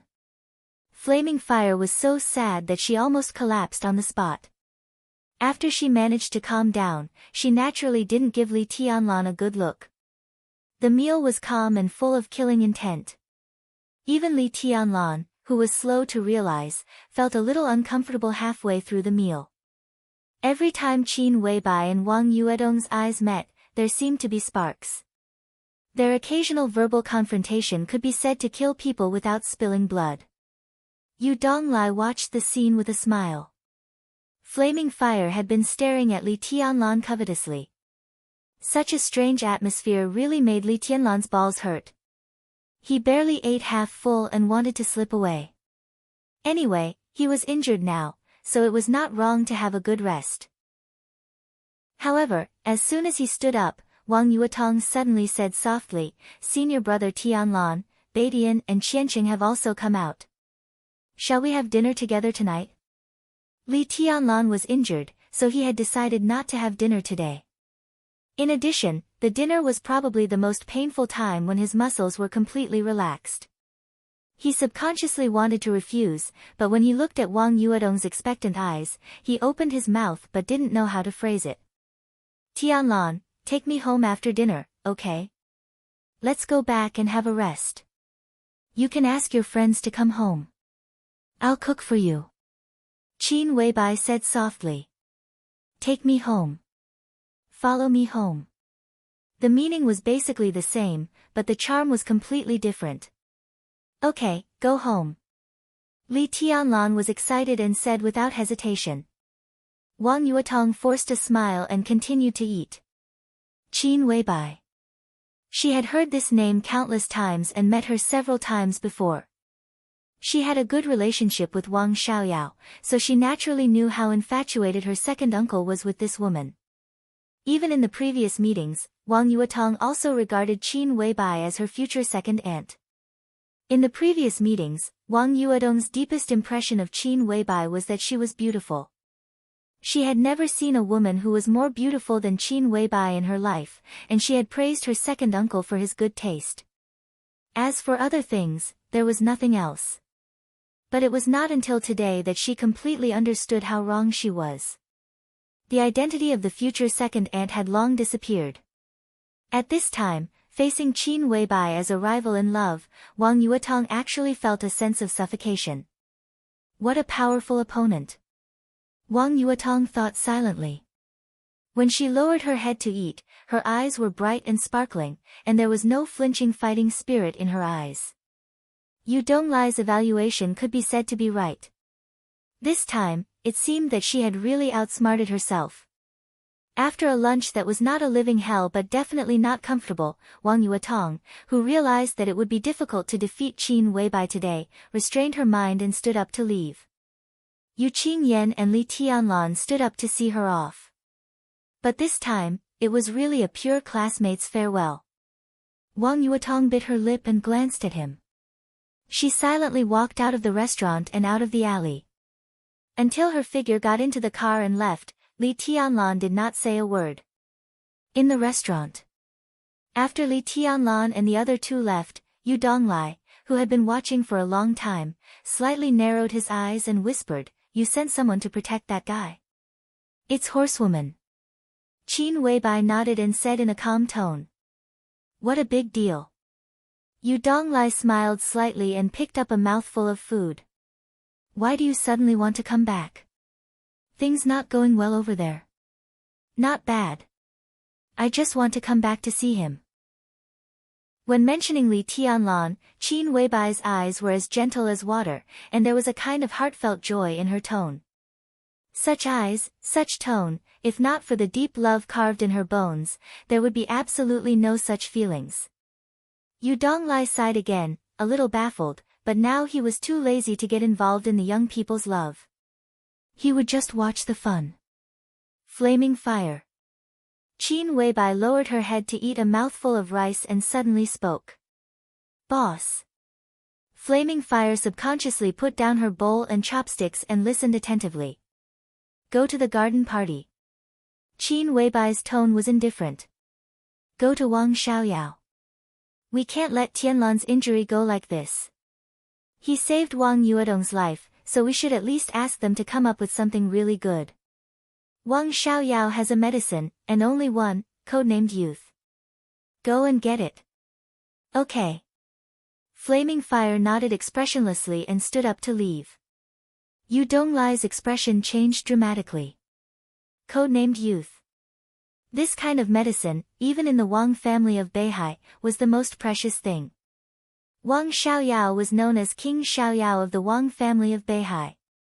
Such a person only had one, which showed how amazing this thing was. Flaming Fire walked to the door and suddenly stopped. Youth could be said to be the core treasure of the Wang family of Beihai. Even in the Wang family of Beihai, the stock was extremely limited, so it could be imagined how difficult this trip would be. She turned around, looked at Qin Weibai, and whispered, "Boss. What if Wang Xiaoyao doesn't give it to me? Then kill him." Qin Weibai took a sip of ice glass soup. Her tone was as soft as a young girl's, but what she said was shocking. "In any case, I want that youth." Flaming Fire's expression did not change, and she went straight out. She naturally knew what Qin Weibai's words meant. But since the boss was not afraid, she was not afraid.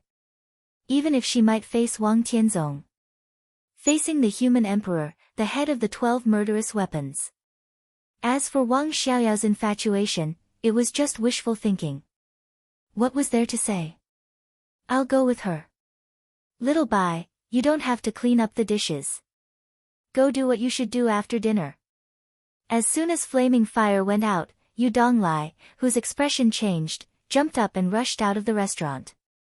The flowers in the yard were in full bloom, and the sun was just right. Yu Donglai felt a little tired. He looked up at the sun and shook his head slightly. It was said that the people of Samsara Palace were crazy. Chapter 45.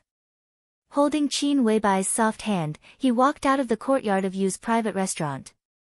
What followed was the most exciting time for Li Tianlan to be alone. The alley was dozens of meters long, and the two walked in silence. Li Tianlan, who usually didn't talk much, opened his mouth several times but didn't know what to say. He could only hold Qin Weibai's hand subconsciously. His palm was sweaty. "Tianlan, are you nervous?" Qin Weibai turned her head and looked at him. Her smile was soft and playful, and there was a hint of playfulness in it. Qin Weibai's attitude was destined to be unknown, which made Li Tianlan fall into a trance again. "I'm nervous." Li Tianlan nodded honestly. At the dinner table, Qin Weibai said she wanted to be his girlfriend. Boyfriend and girlfriend, lovers, and finally husband and wife.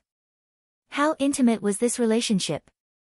But holding Qin Weibai's hand, Li Tianlan always felt that something was missing. Of course, there was unexpected happiness and satisfaction. But when he thought about it carefully, there seemed to be a lack of a natural feeling between them. Or it could be said that this was his one-sided feeling. Qin Weibai was very natural to him, too natural. It was a tenderness that seemed to be integrated into her instinct, quietly moistening things.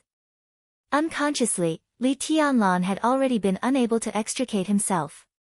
But from Li Tianlan's point of view, such feelings came too abruptly. Therefore, Li Tianlan was more confused than nervous at the moment. Why are you nervous? Are you afraid that I'll eat you? Qin Weibai smiled sweetly and took out the key to open the car door. Yu Donglai went to the garden party with flaming fire, so the car they drove here was left behind. Now the two of them could drive home. Li Tianlan sat in the passenger seat silently, with a heavy heart. Qin Weibai said no more. She drove the car slowly away from Yu's private restaurant. While driving seriously, she stared at the road ahead with clear eyes, as if there was no dust in her clean eyes. Li Tianlan sighed softly and finally took the initiative to poke through the window paper he had guessed for a long time. He whispered, "What's the relationship between you and my father?" His father, Li Guangtu, committed treason and died 20 years ago. This year, Qin Weibai was not even 24 years old. In terms of time, it did not match at all. But in Li Tianlan's mind, this was the most likely assumption. If Qin Weibai had some connection with his father, or if she had gotten something from him, she would have taken good care of Li Tianlan and was even willing to give herself to him. Although it was absurd, at least there was a reason for it. Although this reason was not convincing, in Li Tianlan's opinion, it was also the most likely one.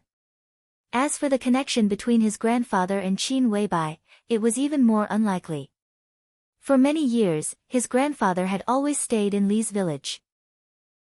The number of times he went out was pitifully few. It was impossible for him to trust Qin Weibai's position without reservation. Unless Qin Weibai had some connections with his father, then his grandfather would accept that business card. Your father? While driving, Qin Weibai turned her head and glanced at Li Tianlan. I don't know him, she said softly. What about that business card? Li Tianlan looked at Qin Weibai seriously and found that she did not seem to be faking it. He felt a headache. But now, his feelings for Qin Weibai were almost out of his control. If he did not figure it out, he would not feel at ease in any case. When Grandpa gave me your business card, he said that you can be completely trusted. Li Tianlan said calmly, his eyes soft. At that time, Li Honghe's words sounded simple, but how could Li Tianlan not understand what it meant? When Li Tianlan took the business card and made the call, it was almost equivalent to handing over the safety of himself and the border camp to Qin Weibai. After coming to Huading, Li Tianlan, who had a preliminary understanding of the current general situation, naturally knew how dangerous such a move was. If Qin Weibai had the slightest idea and revealed the news, then not only would Li Tianlan die without a burial place, but also all the people who were still holed up at the border at this time would not have a good end. But even so, Grandpa still casually gave him Qin Weibai's business card. What did it mean? Could it be that Grandpa really had contact with Qin Weibai? Li Tianlan thought quickly. In the year when Li village was far away from the border, Qin Weibai was just a little girl of 3 or 4 years old. Over the years, Grandpa had only left Li village a few times, and each time he left, it was no longer than a month. Under such circumstances, no matter how much contact Grandpa had with Qin Weibai, the time was limited. Why did he trust Qin Weibai so much?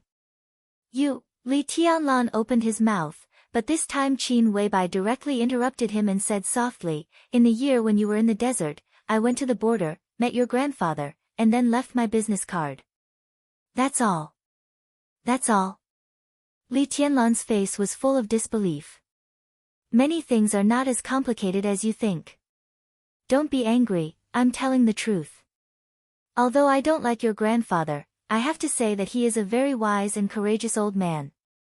He used to be the god of war of Zhongzhou state.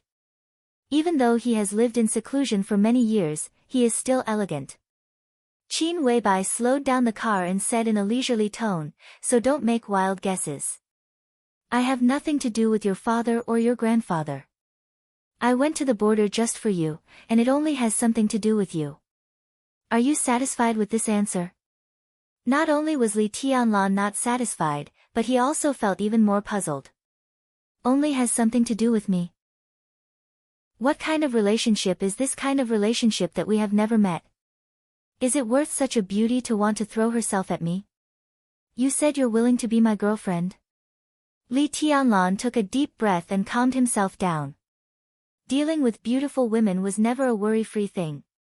Wang Yuetong was like this, and Qin Weibai was even more so.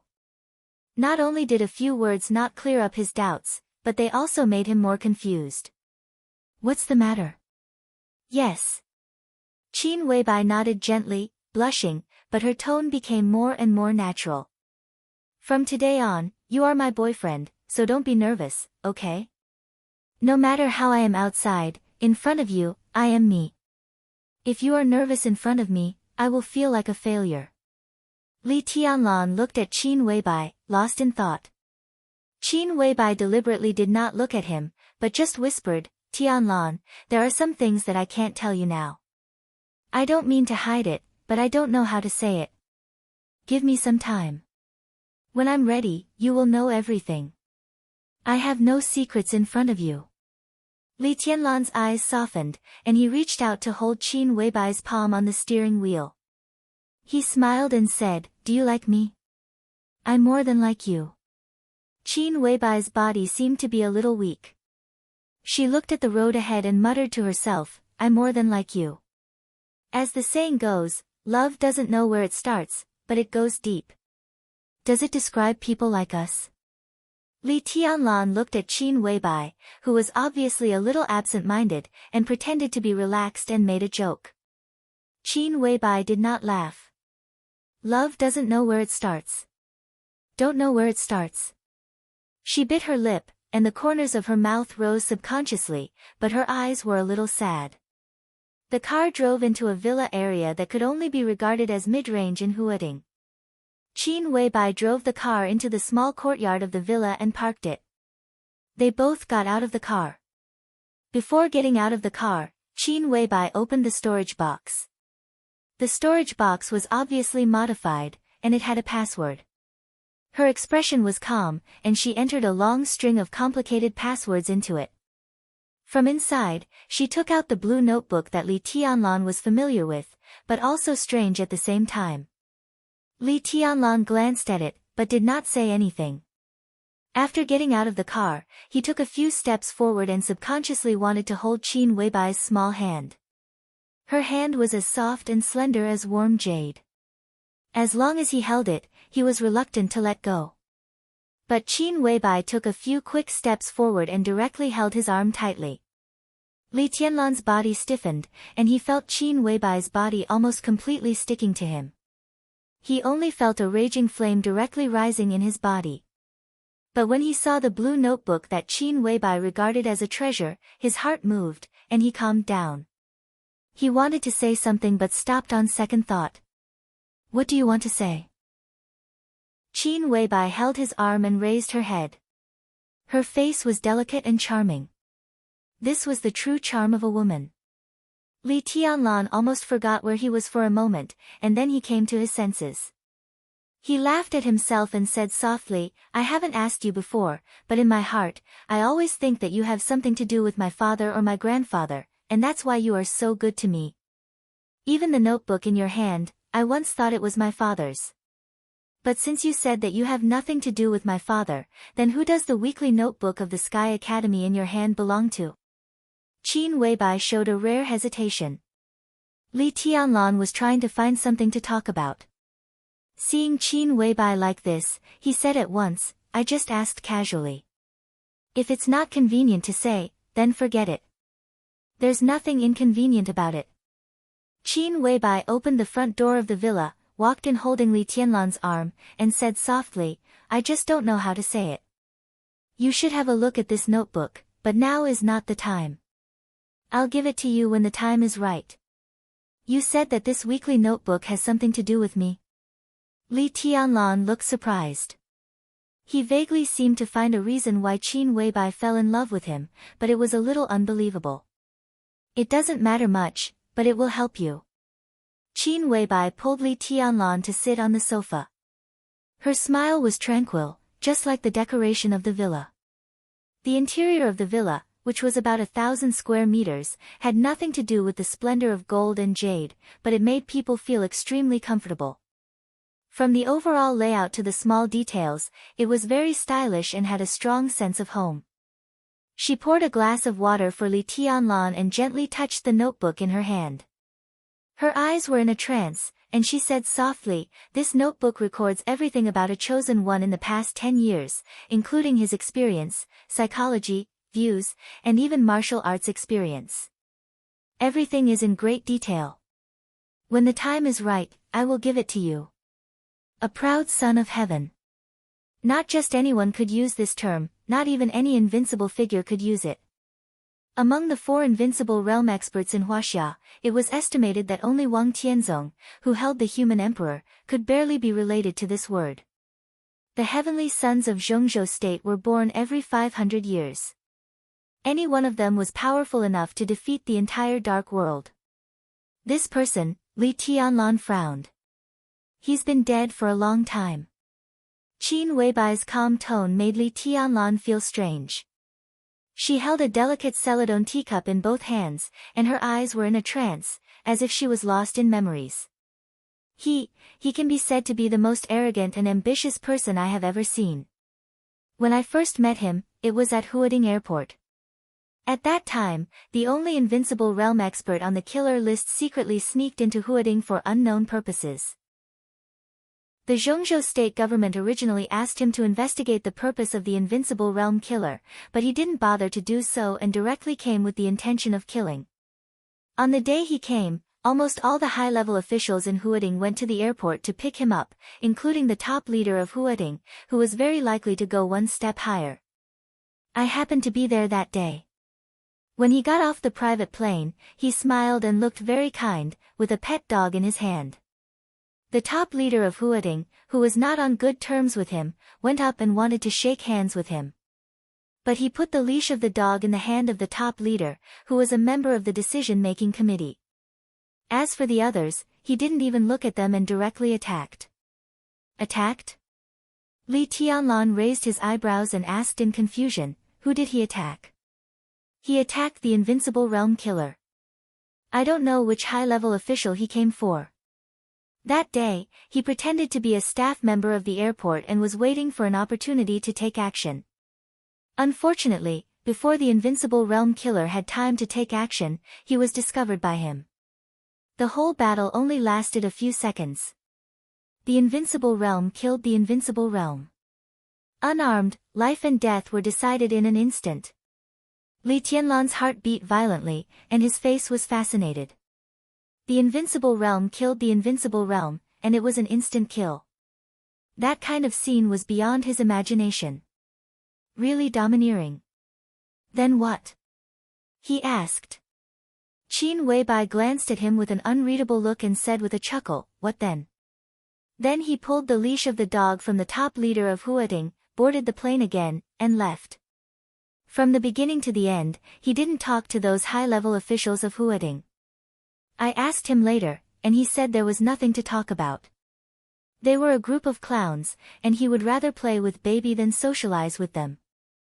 Qin Weibai smiled with a complicated look in her eyes, and took the initiative to explain, baby is the pet dog he raised. Li Tianlan was lost in thought, but the image of that heavenly son was formed subjectively in his mind. Arrogant, domineering, silent, fierce, and insufferably arrogant. It was a pity that such a person died. Fortunately, he died. Listening to Qin Weibai's explanation, he smiled and said, that dog was quite lucky.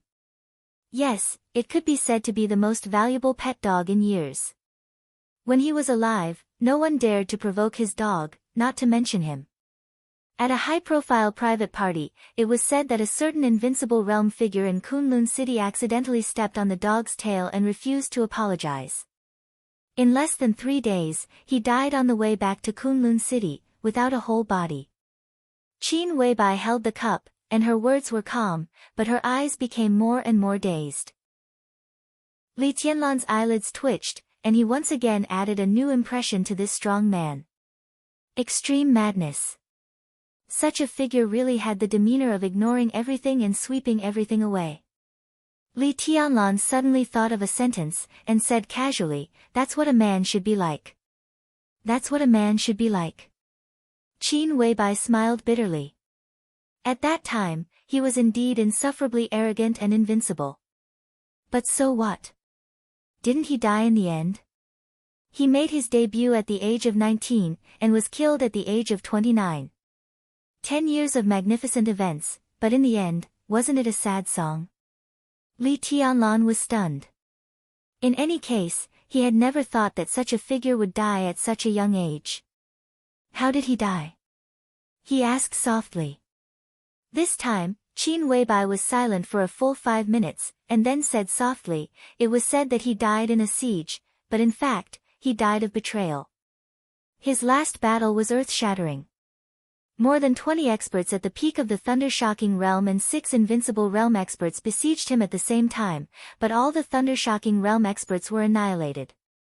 6 invincible realm experts, 3 died, 1 was disabled, and 2 were seriously injured. Actually, even at that time, when he was at the end of his rope, he still had a sword that he hadn't drawn. If that sword had been unsheathed, he would have been able to take everyone down with him. But at the last moment, the woman he loved the most, who also loved him the most, stabbed him in the heart. Before he died, he didn't go crazy, nor was he angry. He just looked at her quietly, and finally died in her arms. Perhaps there was nothing more sorrowful than a dead heart, and he died with everlasting regret. More than 20 experts at the peak of the thunder-shocking realm were annihilated. 6 invincible realm experts, 3 died, and 1 was disabled. Li Tianlan was stunned, and his heart was in turmoil. With such combat capability, it was absolutely not an exaggeration to call him the heavenly son of the age. It could almost be said that he was invincible in the world. But such an outstanding person, in the end, died in the hands of his beloved woman. Could he really die in peace? Li Tianlan subconsciously thought of himself. What if one day he was invincible in the world and was stabbed in the back by Qin Weibai after defeating all the enemies? That was really the sorrow of dying with everlasting regret, but he couldn't hate it. A man and a woman, from the very beginning, were in different positions. If they were forced to be together, it would be an ill-fated relationship. Qin Weibai took a deep breath and said in a complicated tone. "What's his name?" Li Tianlan suddenly asked. Hearing this story, he also felt bad. If he was in the shoes of himself, that kind of deep sorrow almost made him breathless. Chapter 46. Dongqing Huangtu. For Li Tianlan, this was a completely strange name. But for the Dongqing clan, it was like thunder piercing his ears. After coming to Huading, although he had not seen it with his own eyes, several people had told him about this behemoth that dominated Zhongyuan province. The frequency of this family's name ringing in his ears was almost second only to that of the Wang family of Beihai and Kunlun City. Zhongzhou State's military industry giant was the most qualified superpower to represent the giant group of Zhongzhou State. Many top-secret military enterprises in Zhongzhou State were directly or indirectly under the control of the Dongqing clan. In addition, Zhongzhou State's most elite and most powerful border Praetorian Corps had 550,000 troops. Based on these general impressions, Li Tianlan was sure that this was one of the most powerful superpowers in Zhongzhou State. But now, Qin Weibai told him that there was a heavenly son of the Dongqing clan named Dongqing Huangtu. He was truly invincible in the world, a heavenly son of the heavenly son who could take on an entire nation on his own. But no matter how he thought about it, he felt that something was wrong. He didn't know what was wrong, but the idea never disappeared. The border Praetorian Corps, the Dongqing clan, Zhuanyuantai of Kunlun, his father, the current patriarch of the Dongqing clan, Dongqing Wudi, the commander of the border Praetorian Corps known as the god of massacre of Zhongzhou State. Vaguely, Li Tianlan felt that there seemed to be some subtle things that only people in the game could understand. He thought about it silently, but he could not find the key. At present, The only thing he knew was that after his father, Li Kuangtu, committed treason, Dongqing Wudi, known as the God of Massacre, directly replaced his father and became the new commander of the Border Praetorian Corps. The key to all those subtle things that he couldn't figure out might lie in this change of position. Li Tianlan's mind wandered. For the first time, he was curious about the Dongqing clan. Dongqing Wudi, the god of massacre of Zhongzhou state. Dongqing Huangtu, the current heavenly son. Dongqing Rushi, the genius of the young generation of the Dongqing clan, had entered the fire-flaming realm at the age of 19. These were the three members of the Dongqing clan that Li Tianlan knew so far. As for how many other outstanding talents were hidden in this transcendental family. Dongqing Huangtu, Li Tianlan murmured twice. How long has he been dead? She asked softly. It has been a long time. Qin Weibai said as she held the glass of water. Li Tianlan glanced at her. When he first heard this story, he had a strange feeling, and now he finally understood what was going on. When Qin Weibai and Dongqing Huangtu met for the first time, she was able to go to the airport with a group of high-level officials in Huading at the same time. Even if she was just at the end of the table, such a status was quite high. How old was Qin Weibai now? How old could Qin Weibai be when she first met Dongqing Huangtu? He had been dead for a long time. No matter how long it had only been a matter of a few years. At this moment, he recalled the conversation he had with Zhuang Huayang. Zhuang Huayang said that in the past 20 years, every 5 years, there would be a major event in Zhongzhou state. Except for a few things that had nothing to do with the Dark World or had little to do with it, the major events related to the Dark World were his father's treason 20 years ago, Wang Tianzong killed Tianling 15 years ago, Situ Tsangyue killed Lu Tianqing 10 years ago, and Gu Qianchuan entered the Invincible Realm 5 years ago. These were the major events that had the greatest impact on the special warfare system of Zhongzhou state and the Dark World in the past 2 decades. But Dongqing Huangtu was not among them. Why was that? It couldn't be that Dongqing Huangtu died more than 20 years ago. At that time, Qin Weibai, who was 1 or 2 years old, could not have appeared at the airport. So, was the matter of Dongqing Huangtu concealed by Zhongzhou state? Or did Zhuang Huayang deliberately not say it? Li Tianlan shook his head and subconsciously touched his pocket. Qin Weibai, whose attention was almost all on Li Tianlan, bent down, pulled open the tea table, and took out a box of cigarettes. She said softly, "Are you looking for this?" "You," Li Tianlan was stunned. "It's specially prepared for you, but it's not easy to get this brand of cigarettes. When it was sent here, you had already gone to the Sky Academy." Qin Weibai opened the cigarette package. It was a wooden box, light purple in color, with the word "Hero" engraved in the middle. It was very intimidating. When the package was opened, it was different from the usual pack of 20 cigarettes. There were only 12 cigarettes in the box, slightly thicker than ordinary cigarettes, but the mouthpiece was nearly half the length. Qin Weibai put the cigarette in Li Tianlan's mouth and found a lighter to light it for him. She chuckled and said, "This Hero cigarette is specially made by the Wang family of Beihai. It's for the core members of the Wang family of Beihai to enjoy. Its composition is also a little different from ordinary cigarettes. It is said that it can reduce the harm to the body. I got 3 boxes this time. You can give them to the old man later and let him take them to the Sky Academy for you. Zhuang Huayang won't stop you. If you carry 3 boxes of cigarettes by yourself, a lot of credits will be deducted according to the weight. Where did you get this kind of cigarette?" Li Tianlan took a deep breath and asked, pretending to be calm. But Qin Weibai still heard a trace of displeasure in his tone that perhaps even Li Tianlan himself did not notice. She was slightly stunned and then understood. She shook her head and said, "I didn't get it from Wang Xiaoyao. After all, cigarettes are just consumables.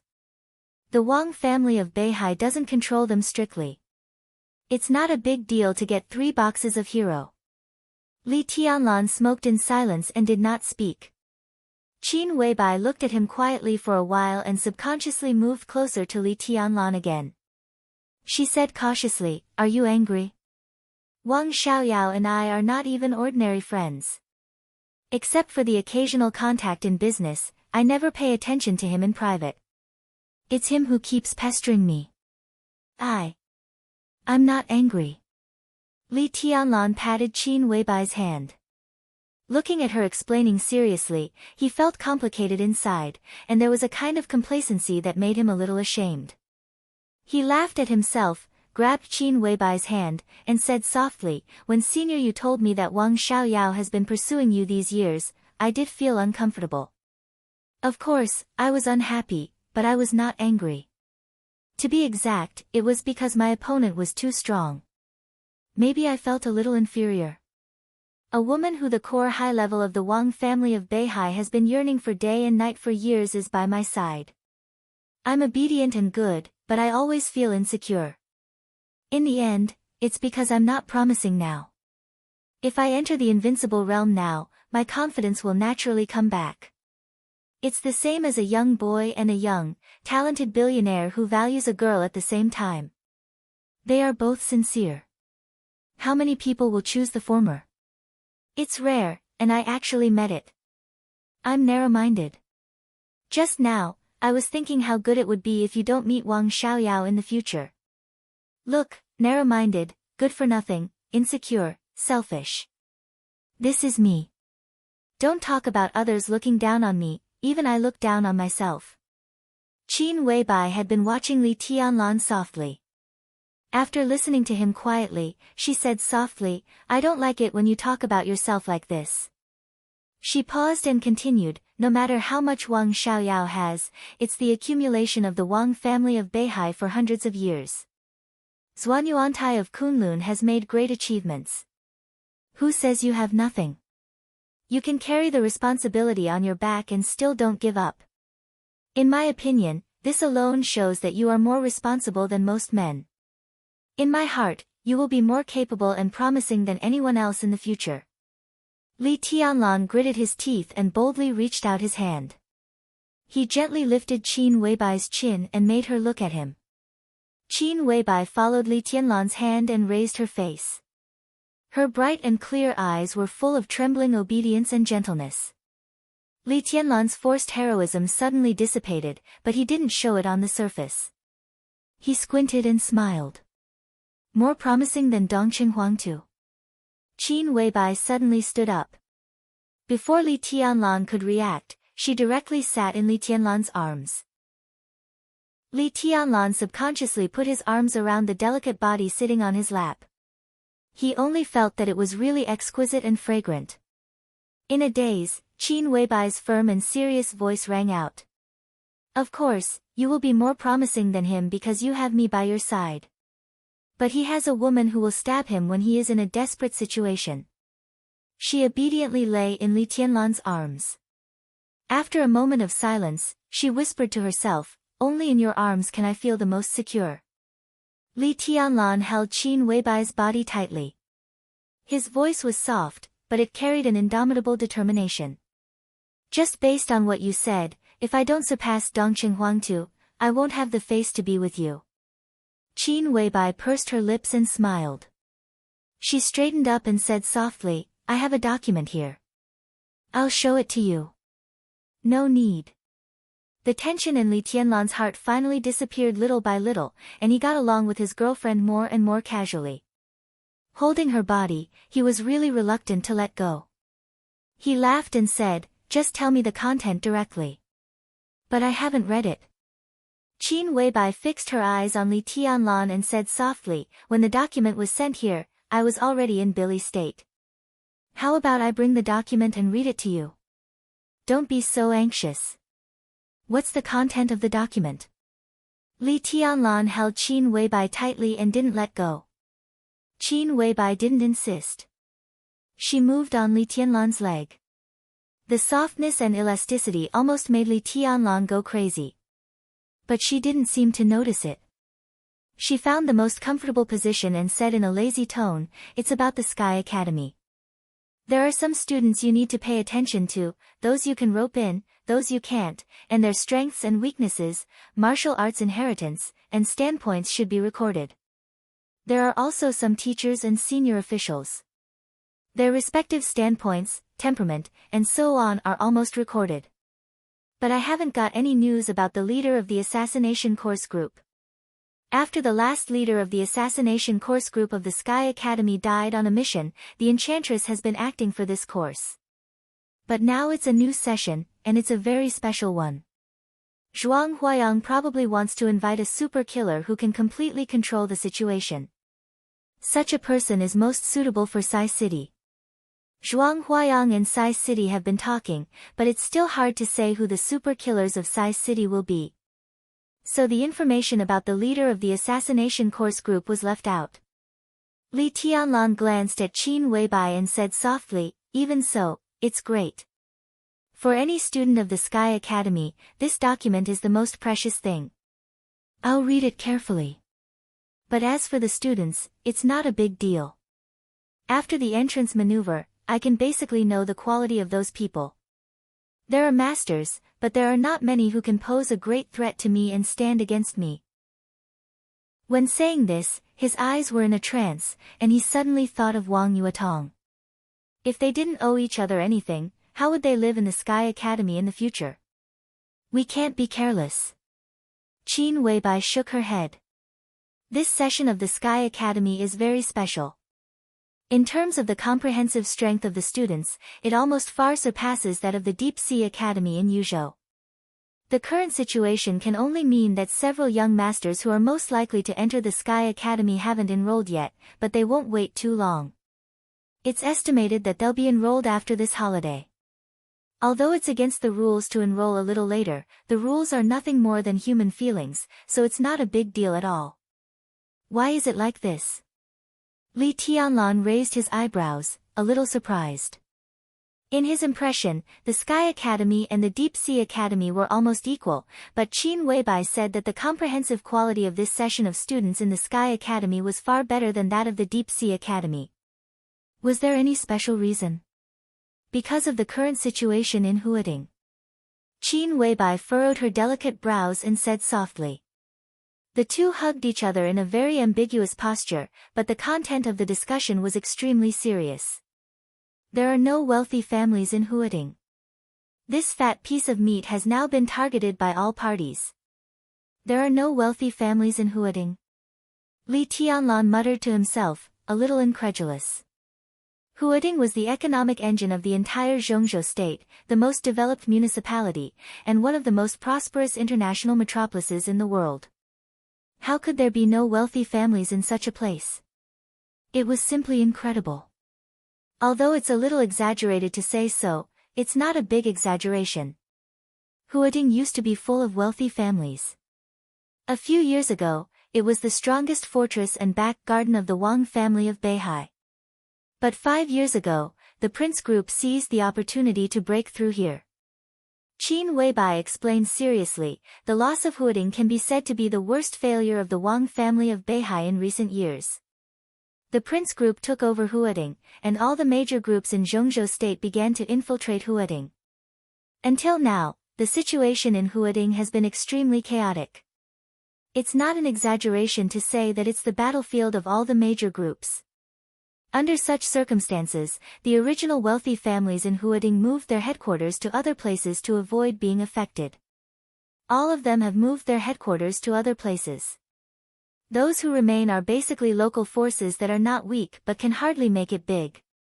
There are only a few that can really be called a powerful family in Zhongzhou state. Therefore, for you and all the other ambitious people, Huading can be said to be the best place with the best environment right now. The situation is chaotic and muddy, but the pressure from above is not great. With all the major groups guarding against each other, Huading can be said to be a crisis at every step, but also an opportunity at every step. With such a good opportunity, who doesn't want to come to Huading to take a gamble? This is the real foundation of an emperor. Whoever can take advantage of the situation in Huading and succeed with a small effort will become the top big shot in Zhongzhou state. In this way, not only do all the major groups send young talents to Huading, but also some hidden experts can't sit still.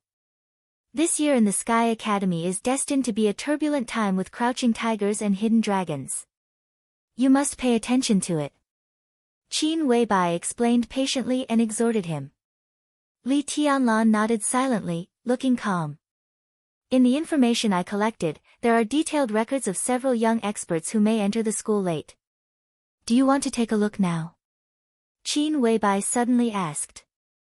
Li Tianlan subconsciously tightened his arms around her body and shook his head without hesitation. No hurry, I won't take a look. Qin Weibai giggled in Li Tianlan's arms, but her hands around his neck tightened. Tianlan. Qin Weibai called him again, her voice sweet and sweet. Li Tianlan responded, narrowing his eyes with a look of enjoyment. I have a way to let you no longer feel inferior when facing people like Wang Xiaoyao, and you can even despise them. Do you want to know? Qin Weibai bit Li Tianlan's ear and whispered. Her sweet smell reached Li Tianlan's nostrils, and he seemed to feel limp and numb all over. He moved his body subconsciously, pulled Qin Weibai up from his arms, and looked her in the eyes. What way? I can let you enter the invincible realm overnight, okay? Qin Weibai blinked and smiled teasingly. Smack. Subconsciously, Li Tianlan slapped Qin Weibai's buttocks. It felt plump and bouncy to the touch. Admiring the shy and angry expression of the beauty in his arms, Li Tianlan's so-called inferiority complex seemed to be disappearing bit by bit. He reached out and slapped her again. Smiling, he said, seriously. You're not serious.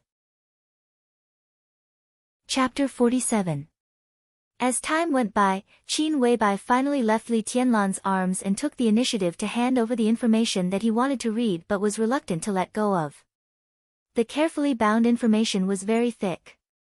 It was a large stack of A4 paper, densely covered with handwriting, which showed how detailed it was.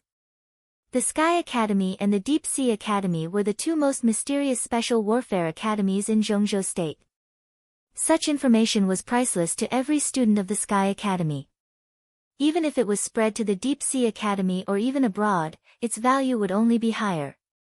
The Sky Academy had just finished the entrance maneuver, but Qin Weibai had already prepared this detailed information.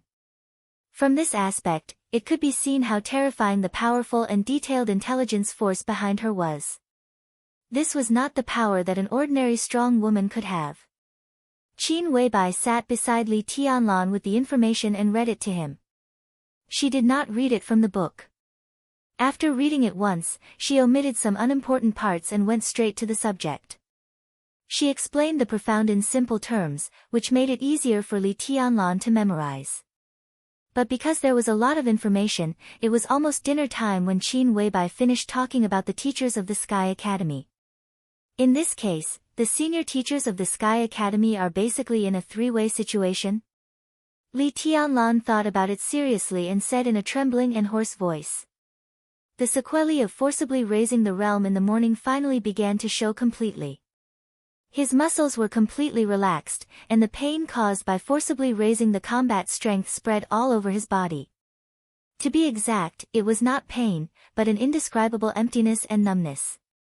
It seemed that every muscle, every bone, and every drop of blood in his body had completely disappeared. Li Tianlan could move and speak, but he could hardly feel the existence of his body, nor could he feel the sofa under him. His whole body was indescribably sore and itchy, which made him fall into a state of extreme numbness from the inside out. Such a feeling made him feel extremely uncomfortable, both psychologically and sensually. Most importantly, this feeling was still increasing. It was okay to keep his body still, but once he moved, the pain and the emptiness would spread all over his body, like being pricked by needles. If he didn't move, he would feel sore and numb. If he moved, he would feel severe pain. As this feeling became more and more obvious, Li Tianlan was already sweating all over. You can say that. Qin Weibai nodded. Zhuang Huayang represents the academics, which can be said to be the main force of the academics in Huading. Outside of the Sky Academy, their forces in Huading are not strong enough. Yi Fengcheng and the Enchantress represent the Wang family of Beihai. Wang Tianzong is good at setting up the overall situation. These two are likely to be important pawns of the Wang family of Beihai's dominance in Huading. Gu Yunxia represents Kunlun City, which is the most awkward among the three. On the surface, they are stronger than Yi Kunlun. But apart from Gu Yunxia, there are only a few weak figures, so they have little say. Gu Weibai Li City. Tianzong An, Kunlun of Li City, but she was killed by Yu. Tianzong Lu Xiong, so she in. Bai. And will to she. Bai. Of. She stood up and looked at Li Tianlan's trembling body. She changed the subject and said, "Let me give you a massage. It may be uncomfortable, but you'll feel better later." "No need." Li Tianlan's lips trembled, but he managed to squeeze out a smile. It was indeed good to enjoy Qin Weibai's massage, but not now. Right now, his body felt like it was being pricked by needles. It was simply suffering. "Go on, you can distract me." Trembling, he lit a cigarette, took a deep drag, bit the cigarette butt, and said vaguely, "There are 6 groups in Zhongzhou State now." "Which group are you from?" Without an all-pervasive intelligence network, Qin Weibai would never have been able to get this information. Such an intelligence network could not be established by ordinary forces. It was normal for her to be connected to one of the 6. "Me? I don't belong to any group." Qin Weibai shook her head slightly and looked at Li Tianlan's current situation. Obviously, he wasn't in the mood to go into detail. He just laughed at himself and said, "I'm just using a tiger's skin to scare people. You can think of it as me being the spokesperson of some big shot." A big shot from outside the borders. Li Tianlan's consciousness was already a little fuzzy, but when he heard this sentence, he still became a little spirited. He said reluctantly, "Male or female?" "She can be considered as my elder sister." She rolled her eyes at Li Tianlan and said softly, "She has a great influence in Europe. As soon as I came to Huading, I was targeted by the special warfare system of Zhongzhou State, but they didn't do anything to me. It's not that they are afraid of my elder sister, but that the Zhongzhou State government needs my elder sister's influence to achieve some things that are not easy to do in the open. My elder sister also needs the support of the Zhongzhou State government. It can be considered as mutual cooperation and mutual benefit, right? In recent years, I've had a pleasant cooperation with some big shots in Zhongzhou State, but I can't say which group I belong to. Now that the academics are in power, we have a closer relationship with the academics. But I'm also a bosom friend of a core figure in the Dongqing clan, and I'm the only bosom friend. We also have cooperation with the northern faction. To put it nicely, as a spokesperson, I'm relatively aloof. If it's not necessary, the major groups don't want to offend me. But the things I can influence in Zhongzhou State are pitifully few, so I can only manage my own territory." Li Tianlan stared ahead with a dull look in his eyes. The feeling of growing weakness almost overwhelmed his reason, and he didn't know if he had heard what she said. Qin Weibai couldn't bear to look at him anymore. She turned her head and muttered to herself, "If you go abroad to develop your career, you'll start much faster." What a pity. A soft sound came from outside the door. The door was immediately pushed open. Qin Weibai stood up reflexively and walked quickly to the door. Looking at flaming fire and Yu Donglai, she asked in a hurried tone, "Where's the thing?" Looking at the anxious expression on the boss's face, flaming fire felt more and more powerless. She silently took out a wooden box that smelled of sandalwood from her pocket and handed it to Qin Weibai. Qin Weibai quickly took it and turned to Li Tianlan without hesitation. She took out a small round tube that shone with a metallic luster from the box and carefully fed him the light blue medicine in the tube. There were only about 3 to 5 drops of the light blue liquid medicine. But the moment it entered his mouth, Li Tianlan's tongue, which had been numb and unable to speak, suddenly regained its senses. The medicine entered his throat. A cool feeling entered his stomach. Li Tianlan only felt as if someone had suddenly poured a basin of cold water on him when his whole body was on fire. He felt indescribably comfortable and fortunate. He subconsciously opened his eyes wide and glanced at Qin Weibai. Don't move. You'll be fine after a while. About 5 minutes. Qin Weibai chuckled softly and said softly. Flaming Fire stood aside expressionlessly. Yu Donglai couldn't help but roll his eyes and said grumpily, You'll be fine this time. Boy, this is a blessing in disguise. At least you won't have to worry about getting hurt during the few years you're studying at the Sky Academy. Li Tianlan still couldn't speak for a while.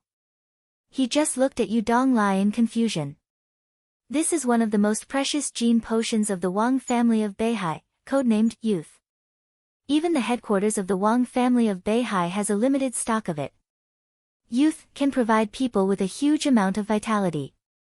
It won't make you live long, but it can quickly heal your injuries. Especially when you take it for the first time, no matter how serious your injuries are, with a large amount of vitality, you can be full of vigor in a short period of time. Moreover, this effect is continuous. A bottle of Youth can maintain the effect for about 3 years. Of course, it's impossible for you to recover immediately in the future. But as long as the effect is still there, you'll recover much faster than others when you're injured in the future. In order to get this, Flaming Fire and I almost fell out with Wang Xiaoyao. How about it, boy?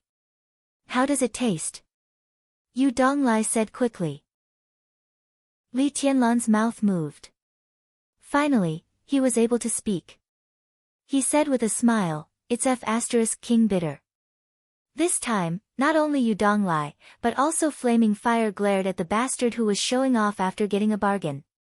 She and Yu Donglai went to Wang Xiaoyao to ask for this bottle of Youth. When he heard that Qin Weibai wanted it, Wang Xiaoyao gave it to Flaming Fire without hesitation. Even Flaming Fire was moved by his straightforwardness. After all, Youth was not like longevity. It could save lives. Not to mention that the effect could last for 3 years, the fact that it could heal injuries almost immediately after taking it for the first time was enough to show how amazing this medicine was. Even if the Wang family of Beihai added up all of them, it was estimated that they didn't have 10 bottles of Youth. Even Wang Tianzong would feel distressed for a long time if he took out such a precious thing. But Wang Xiaoyao gave it to Wang Xiaoyao without hesitation. He was really sincere to his boss. However, this Wang Xiaoyao of the Wang family of Beihai was also extremely stingy. When he heard that Qin Weibai wanted to give it to Li Tianlan, his eyes turned red and he regretted it on the spot. Flaming Fire almost fought with Wang Xiaoyao at the garden party. Fortunately, Yu Donglai mediated between them. Later, Xian Xuanzi, a Taoist master who was a guest at the garden party, also said a few words. Then she was allowed to take back the bottle of Youth.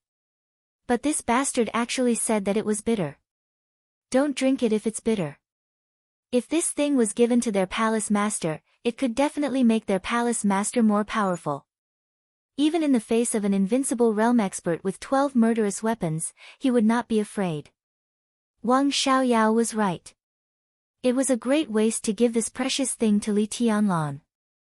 Only the boss would indulge him like this. Flaming Fire took a deep breath, her face full of resentment. Well, I see that this guy is fine. I should go back. Yu Donglai glanced at Li Tianlan and suddenly said. Leave after dinner. Qin Weibai stood up and said, I'm going to cook. The old man can help.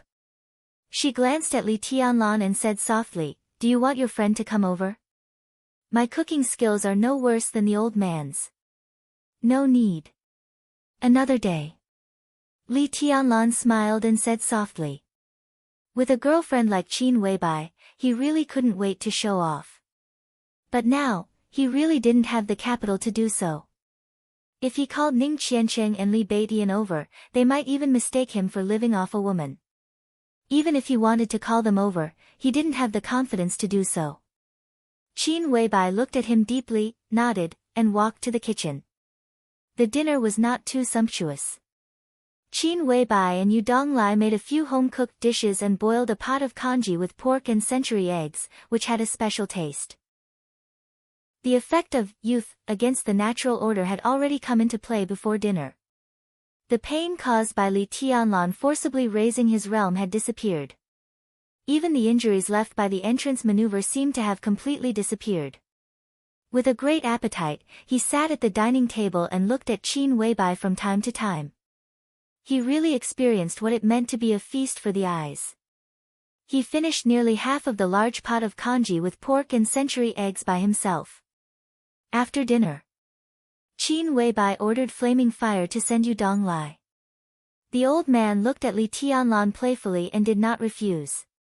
He walked out of the villa with flaming fire. Outside the window, it was already night.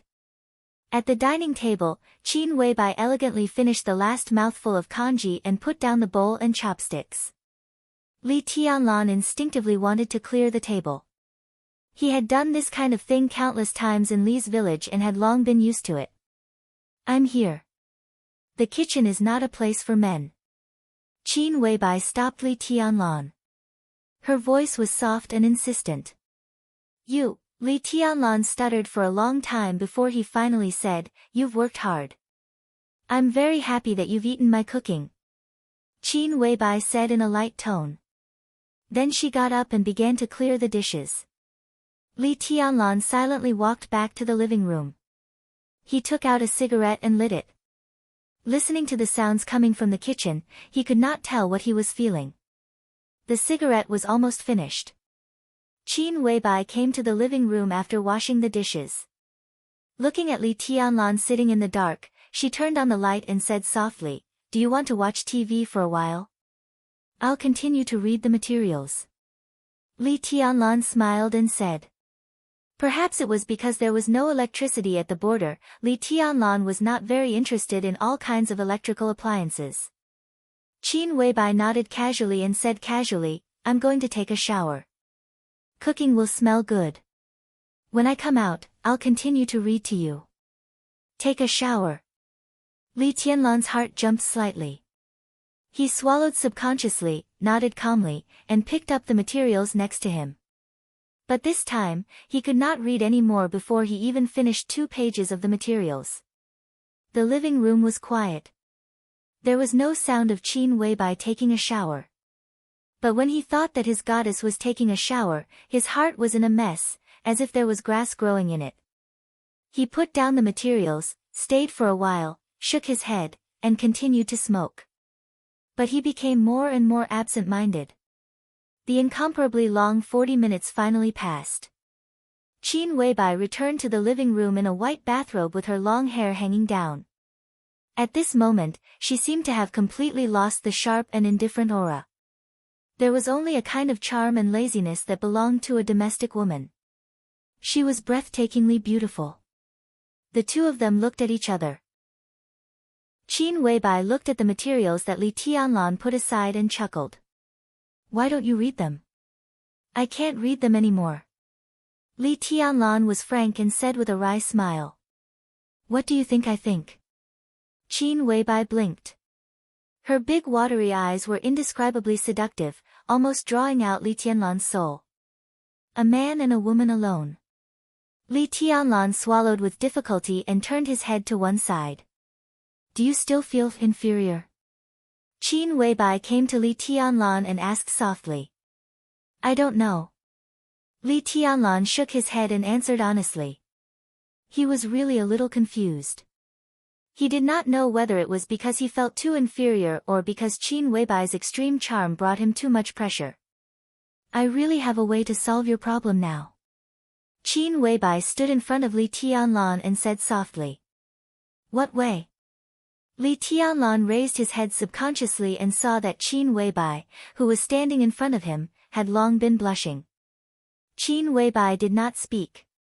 She just moved forward again, reached out her hand, and gently but firmly pushed Li Tianlan onto the sofa. A trace of rich and natural body fragrance floated into Li Tianlan's nostrils. He looked dull. Qin Weibai turned off the light. Vaguely, the white bathrobe seemed to be slipping gently. Qin Weibai crawled over and hugged Li Tianlan tightly. In the darkness, the two of them looked at each other again. Qin Weibai's breathing was rapid, and her eyes were shining. Her sweet voice, which was close to a whisper, rang in Li Tianlan's ears. It trembled slightly, like the sound of nature. The woman that Wang Xiaoyao has pursued for several years without getting a response, you only met her twice, and then you slept with her.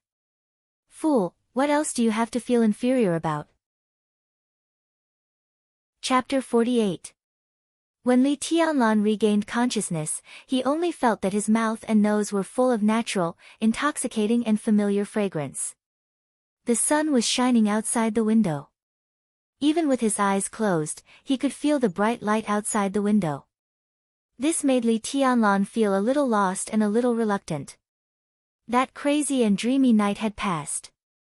At this moment, it was already a new day.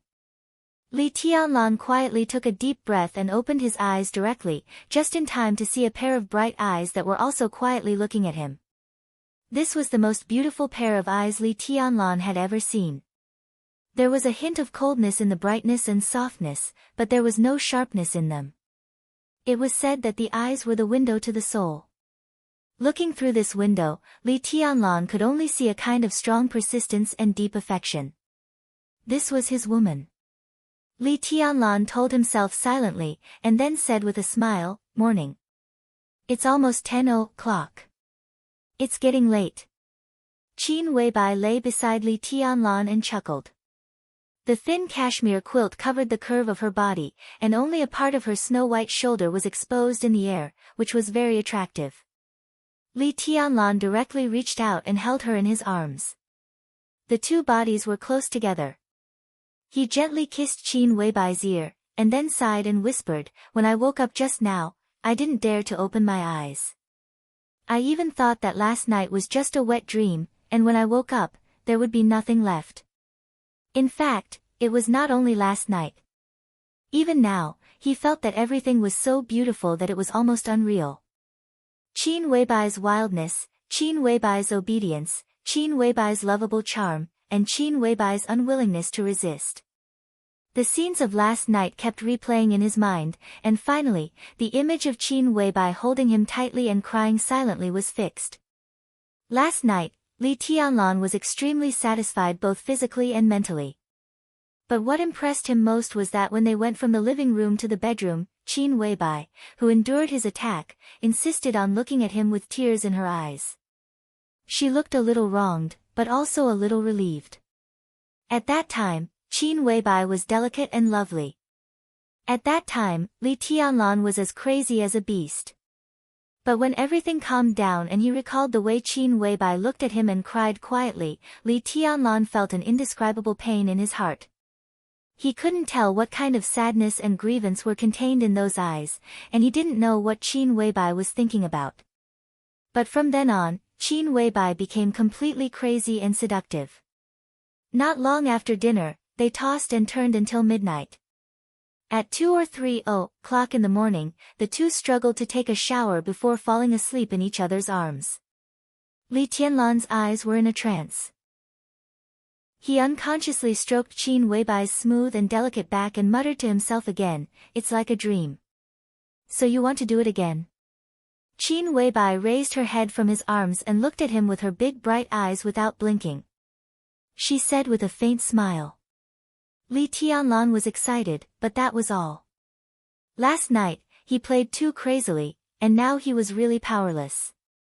It didn't feel much to lie flat on his back, but as soon as he turned sideways, even with a warm and fragrant body in his arms, he couldn't hide the numbness in his waist.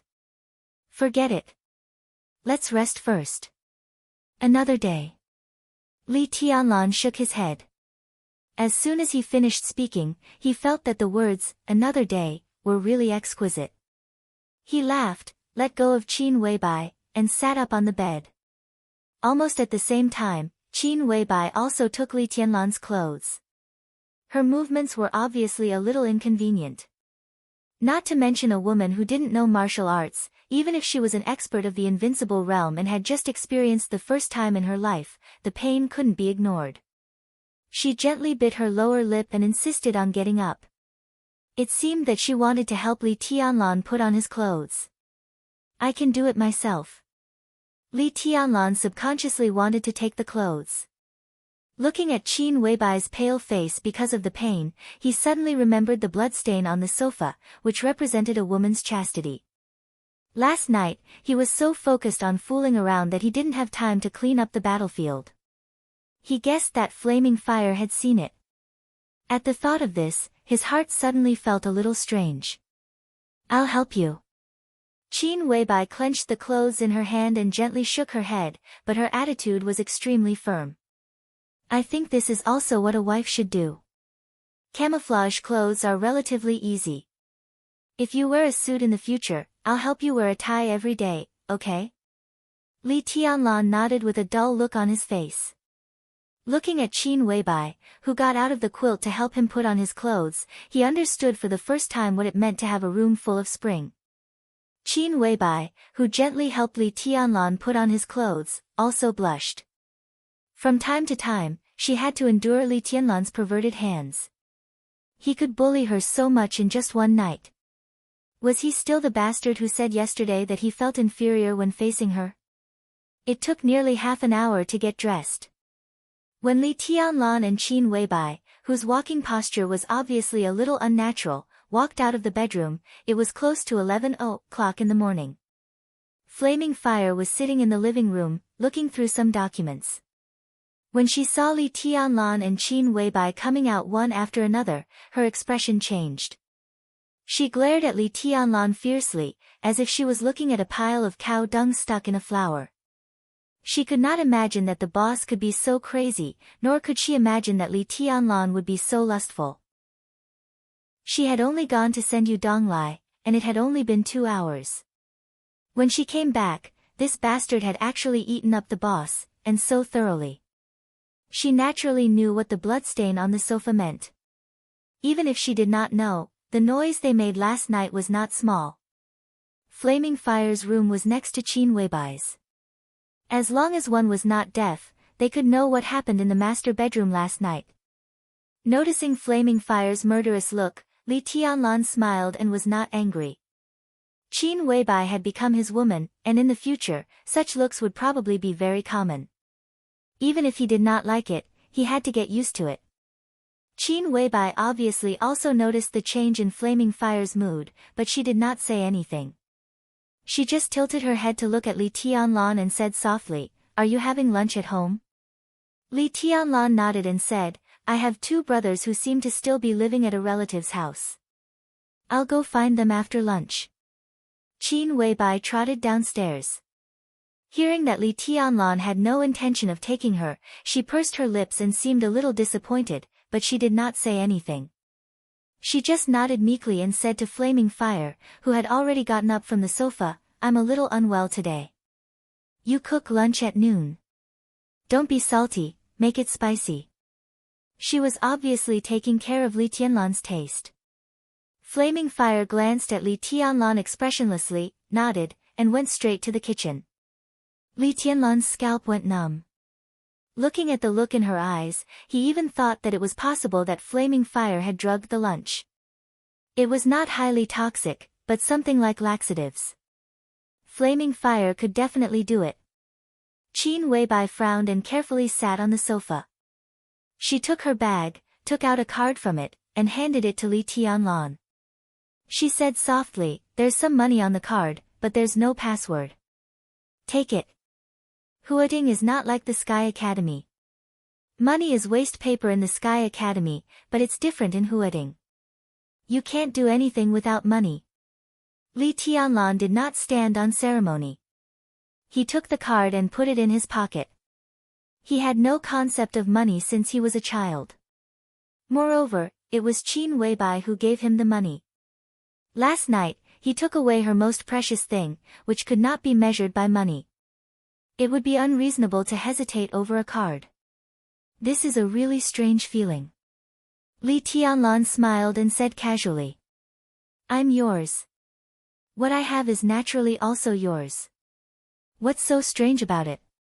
Qin Weibai leaned against Li Tianlan's arms, squinting, her face languid and coquettish. Li Tianlan tightened his arms around her and slightly narrowed his eyes. He changed from a boy to a man in Qin Weibai's arms. It seemed that Qin Weibai had also activated all his ambitions. Before, he had always regarded it as his responsibility to bring his grandfather and the others out of the border. However, in less than half a month since he came to Huading, he had learned about the general trend of Zhongzhou state, experienced the domineering nature of the Wang family of Beihai and Kunlun city, and felt Qin Weibai's gentleness. All of these had completely transformed in the madness last night. Bring grandpa and those uncles out of the border. It should be so. But it was more than that. Reverse the verdict for his father. It was also more than that. Holding Qin Weibai in his arms, Li Tianlan had an unprecedented desire to be strong and to have power. This desire was so strong that it was like weeds growing in his heart. The wind was blowing. The whole grassland was shaking violently. Li Tianlan's heart was burning, but his eyes were getting quieter. Time passed in silence. It was not until flaming fire called them to eat that Li Tianlan suddenly came to his senses. He lowered his head. Qin Weibai, who had been silent for a long time, did not fall asleep. She just quietly leaned against Li Tianlan's arms and looked at him without blinking. Her eyes were as gentle as water. I'll carry you over. Li Tianlan took the initiative to speak. Qin Weibai nodded obediently and reached out to put her arms around his neck. Flaming fire was efficient in cooking, but the taste of the food made Li Tianlan want to cry. He did not know if her cooking skills were really not that good, or if she had deliberately misheard Qin Weibai's words, but the 6 dishes for lunch were all too salty. As for chili, Li Tianlan did not see any at all. Qin Weibai tasted the dishes, looked at flaming fire, and continued to eat. But the frequency at which she picked up food was much slower. Li Tianlan could not stand the salty feeling that made his lips numb. He hastily ate 2 bowls of rice and got up. Flaming Fire, who was eating slowly, glanced at him. Her expression was still cold, but there was a hint of a mocking smile in her eyes. Li Tianlan, who was keenly aware of this, was angry.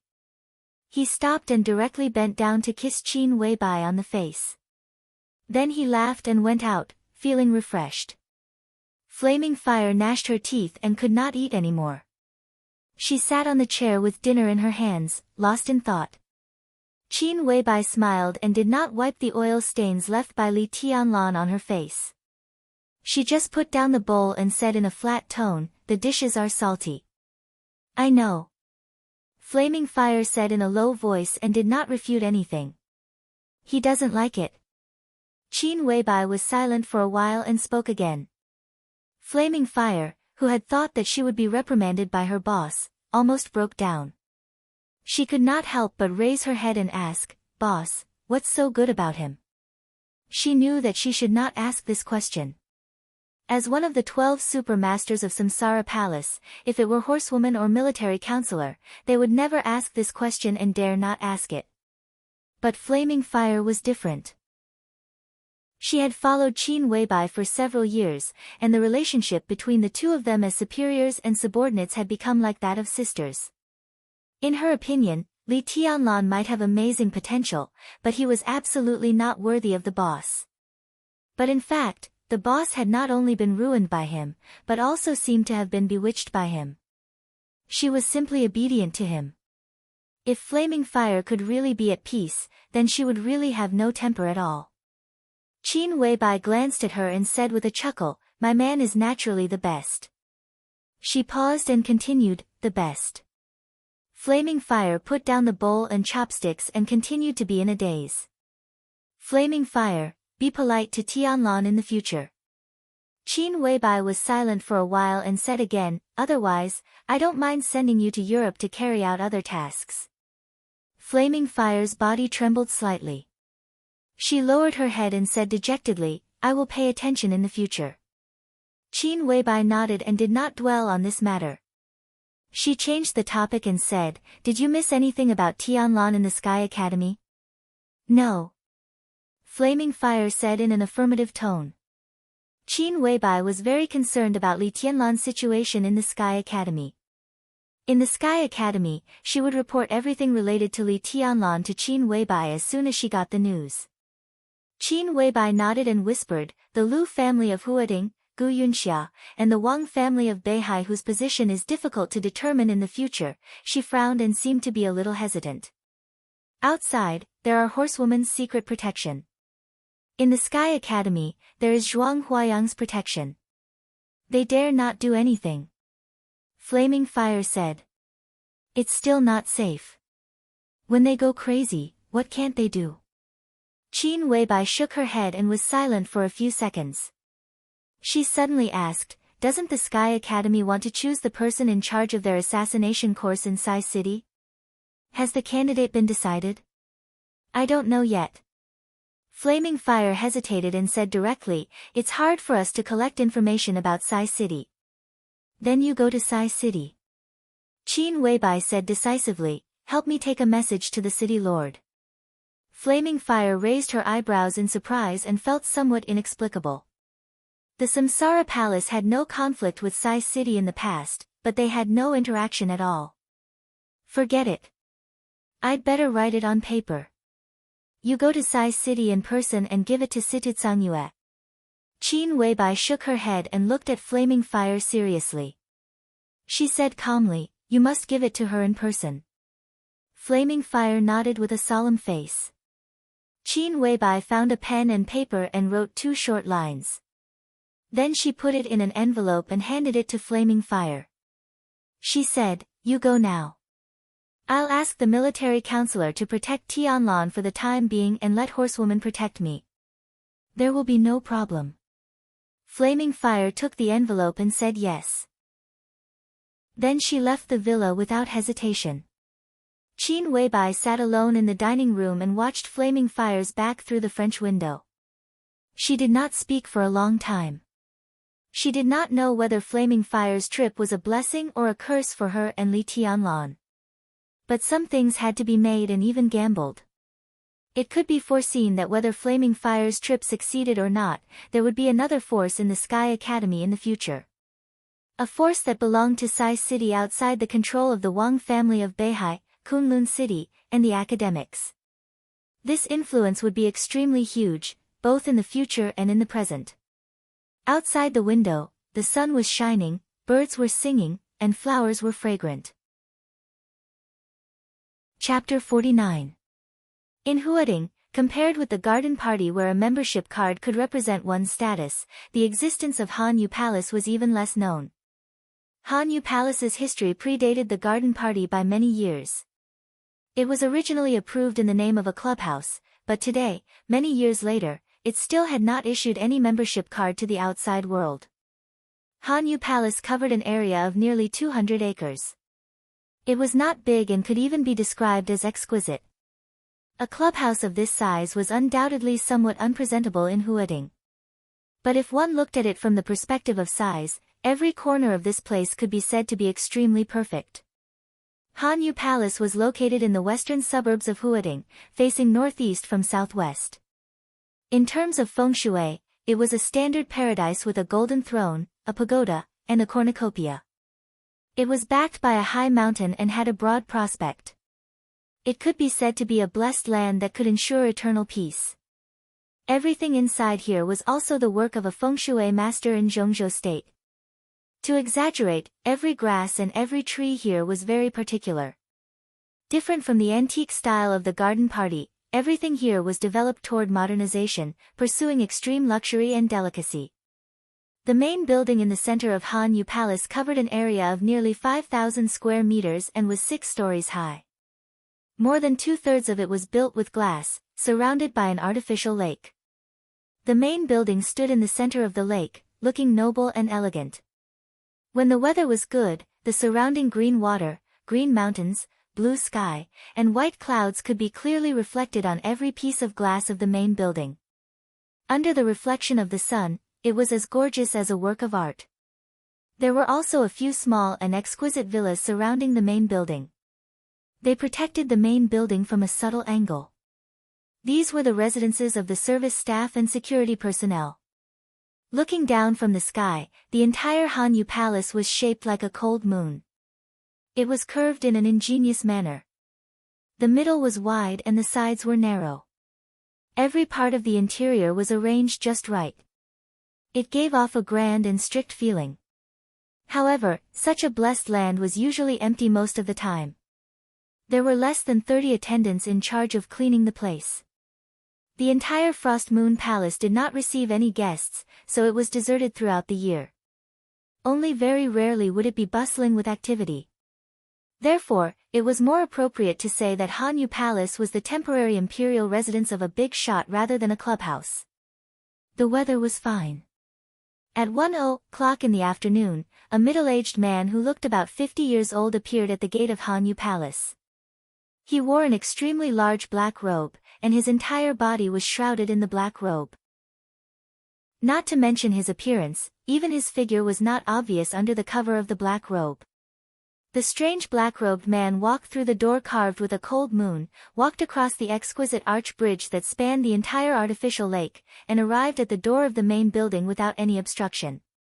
A woman of unknown age stood in front of the door, looking at the black-robed man slowly approaching with a sincere smile.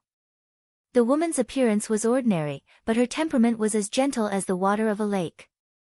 She was wearing a light white cheongsam and stood elegantly in front of the door, like a lady from a rich and powerful family. "Rose, is second master here?" The black-robed man came before the woman and asked in a low voice. "He's upstairs reading and hasn't slept all night. If you still haven't returned, second master will probably send me to find you." The woman with the code name Rose's voice was gentle and elegant. She was not in a hurry, and she exuded an intellectual aura. Her appearance was not outstanding, but her skin was extremely white and delicate. At first glance, it was not a problem to say that she was in her 20s, and it did not seem wrong to say that she was in her 30s. The black-robed man's body stiffened slightly. He nodded and walked directly through the door of the temporary imperial residence. The decoration inside the temporary imperial residence was the complete opposite of the outside world. It was filled with an ancient style, but it was not purely ancient. It was a bit like the style of the Republic of China from hundreds of years ago. It was dignified and grand, and it looked like it had a lot of history. The black-robed man silently walked up the redwood steps in the hall to the third floor and stood in front of a door. "Is it Black Robe? Come in." A low and gentle voice rang out from the room. It was clear even through the extremely soundproof room. The black-robed man pushed the door open and entered. Behind the door was a large room of nearly 150 square meters. A crimson carpet covered every corner of the room, and the ceiling was painted with gold as decoration, spreading wantonly and carelessly over the entire ceiling. The four walls were all made of glass, and a huge red sandalwood bookcase took up almost all the space on one wall. The bookcase that exuded the fragrance of sandalwood was filled with books and all kinds of antiques. Two leather sofas were placed randomly in front of the window on the other side, and in the middle was a chessboard. The room was completely dark. The floor-to-ceiling window had excellent lighting, but it was now tightly blocked by the curtains. Visibility in the entire room was extremely low. The black-robed man followed the weak light to the sofa and sat down. He continued to remain silent. The mission failed. In the darkness, the gentle and deep voice continued to ring out. In the extremely poor light, his voice seemed to come from all directions, and it was impossible to determine his exact location. "Yes." The black-robed man finally spoke, and his voice was dry. "I'm sorry, second master. Don't blame yourself. I've been mentally prepared." The second master seemed to smile, and his deep voice echoed in the room, light as a feather. "Wang Yuedong's identity is extraordinary. It would be best if we could kill her, but it's not surprising that we failed. What happened to the assassination team?" "All of them were wiped out." The black-robed man's facial muscles visibly twitched, and his voice was hoarse. In an environment where the black-robed man could not see, the second master muttered to himself. After a long while, he said slowly, "That's good. Then there won't be any clues left."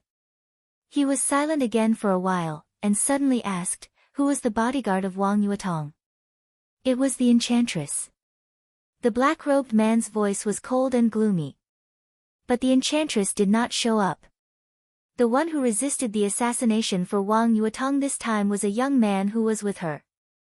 The second master did not speak, and just quietly waited for the black-robed man to continue. 3 swords. The black-robed man's voice suddenly became agitated. His voice trembled slightly, with indescribable hatred. The opponent forcibly raised his realm from the chi-controlling realm to the fire-flaming realm. With only 3 swords, the assassination team was wiped out. The chi-controlling realm? The second master's voice finally carried a hint of surprise and doubt. Listening to the black-robed man's unusual tone, the second master, who knew his old subordinate well, took a deep breath and calmly said, "Do you know those 3 swords?" "I recognize 1 sword." The black-robed man's voice became hoarser. In the darkness, his body trembled slightly, with a kind of heartfelt palpitations and resentment. He reached out his hand through the black robe and touched the hideous scar on his face. He laughed miserably. "The 9th blade of eventide. I'll never forget that sword for the rest of my life.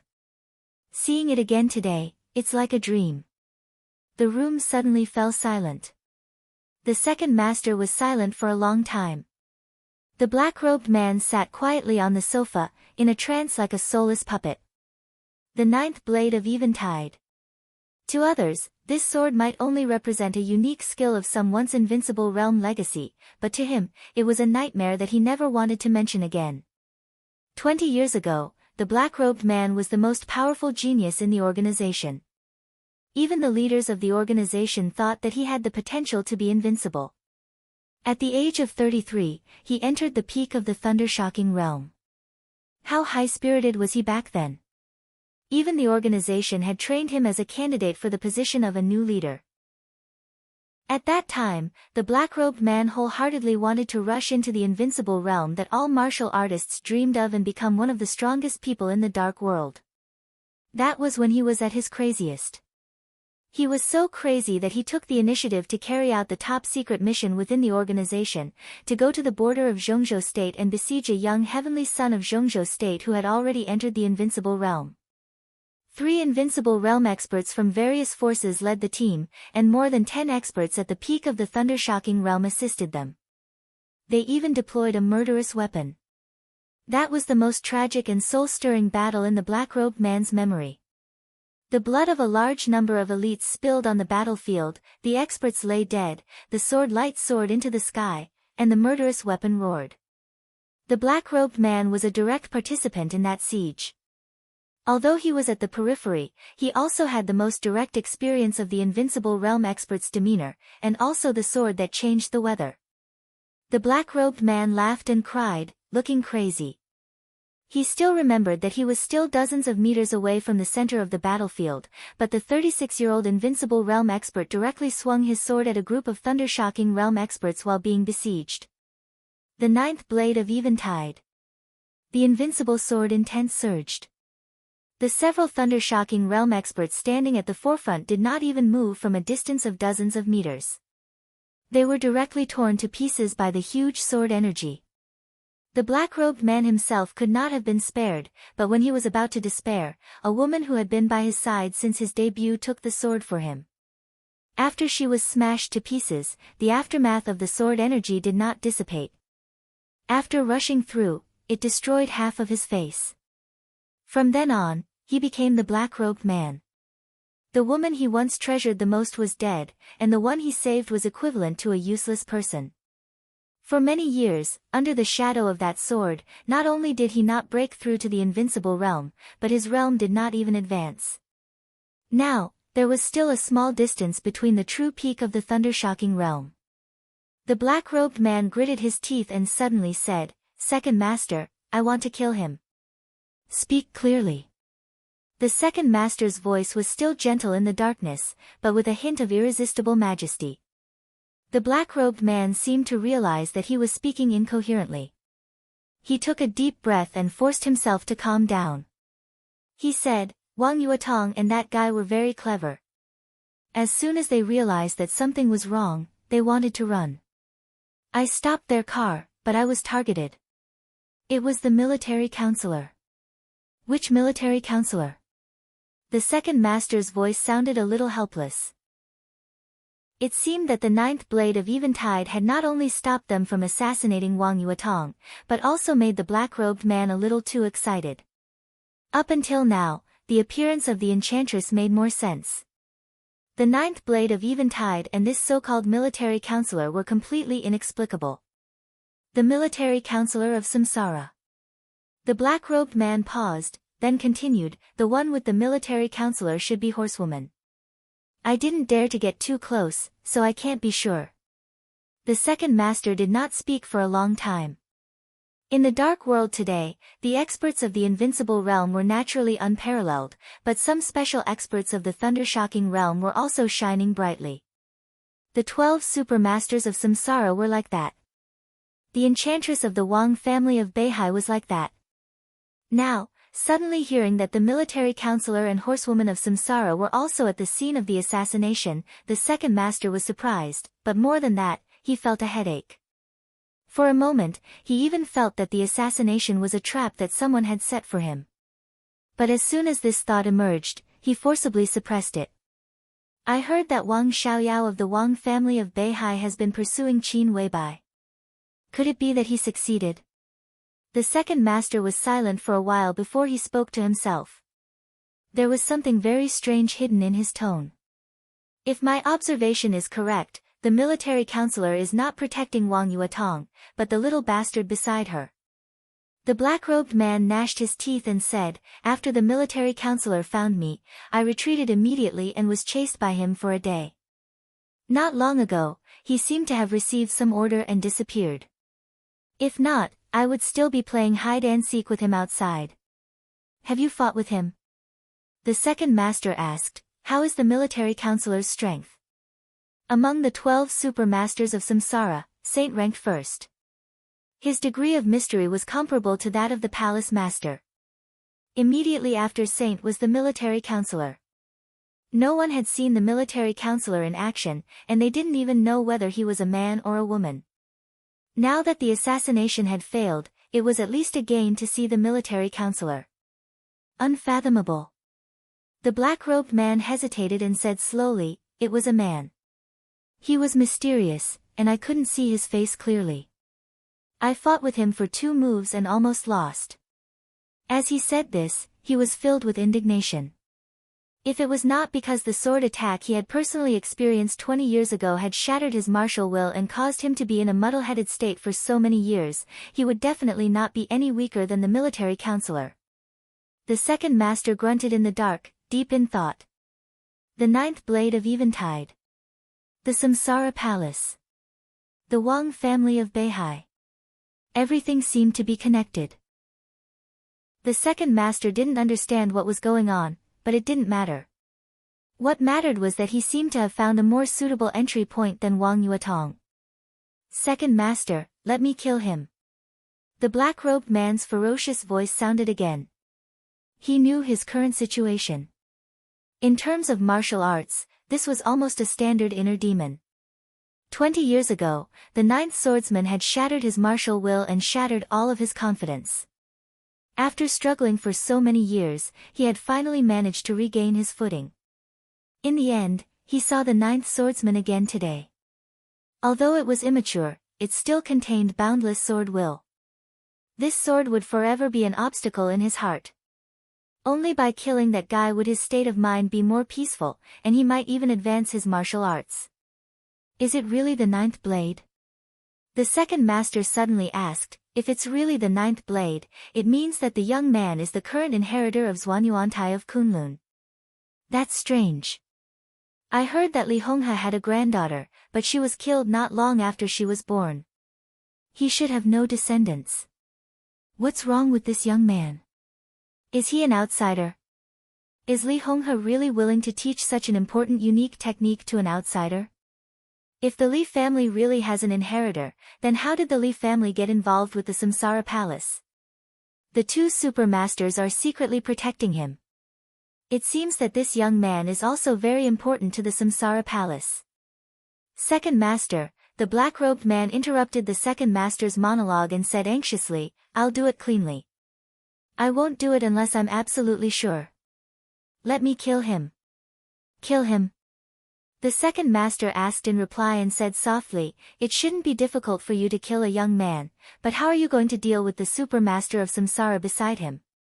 You seem to be no match for him, be it military counselor or horsewoman. You can't let me do it myself, can you?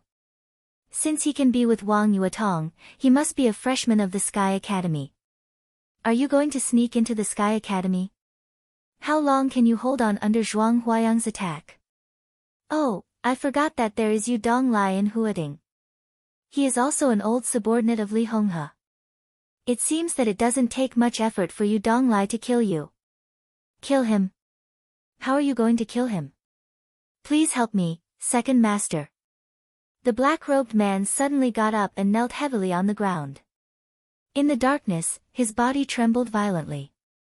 His forehead touched the carpet hard and he said again, please help me, second master. When will Gu Qianchuan come to Huading? The second master asked casually, not knowing if he had seen the black-robed man kneeling on the ground. Gu Qianchuan. The first elder of Kunlun City and the second invincible realm expert of Kunlun City. Gu Xingyun, the governor of Kunlun City and known as the god of war of Zhongzhou State, had spent most of his time in the special warfare system of Zhongzhou State in recent years.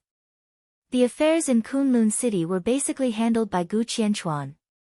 The black-robed man stopped kowtowing and said softly, in about 3 or 4 days, no more than 5 days, he will come to meet you. 3 or 5 days? Very good. I received a secret report that Wang Xingshao, the heir of the Wang family of Beihai, is about to break through the fire-flaming realm and enter the thunder-shocking realm. Wang Tianzong is ready to take him to the desert.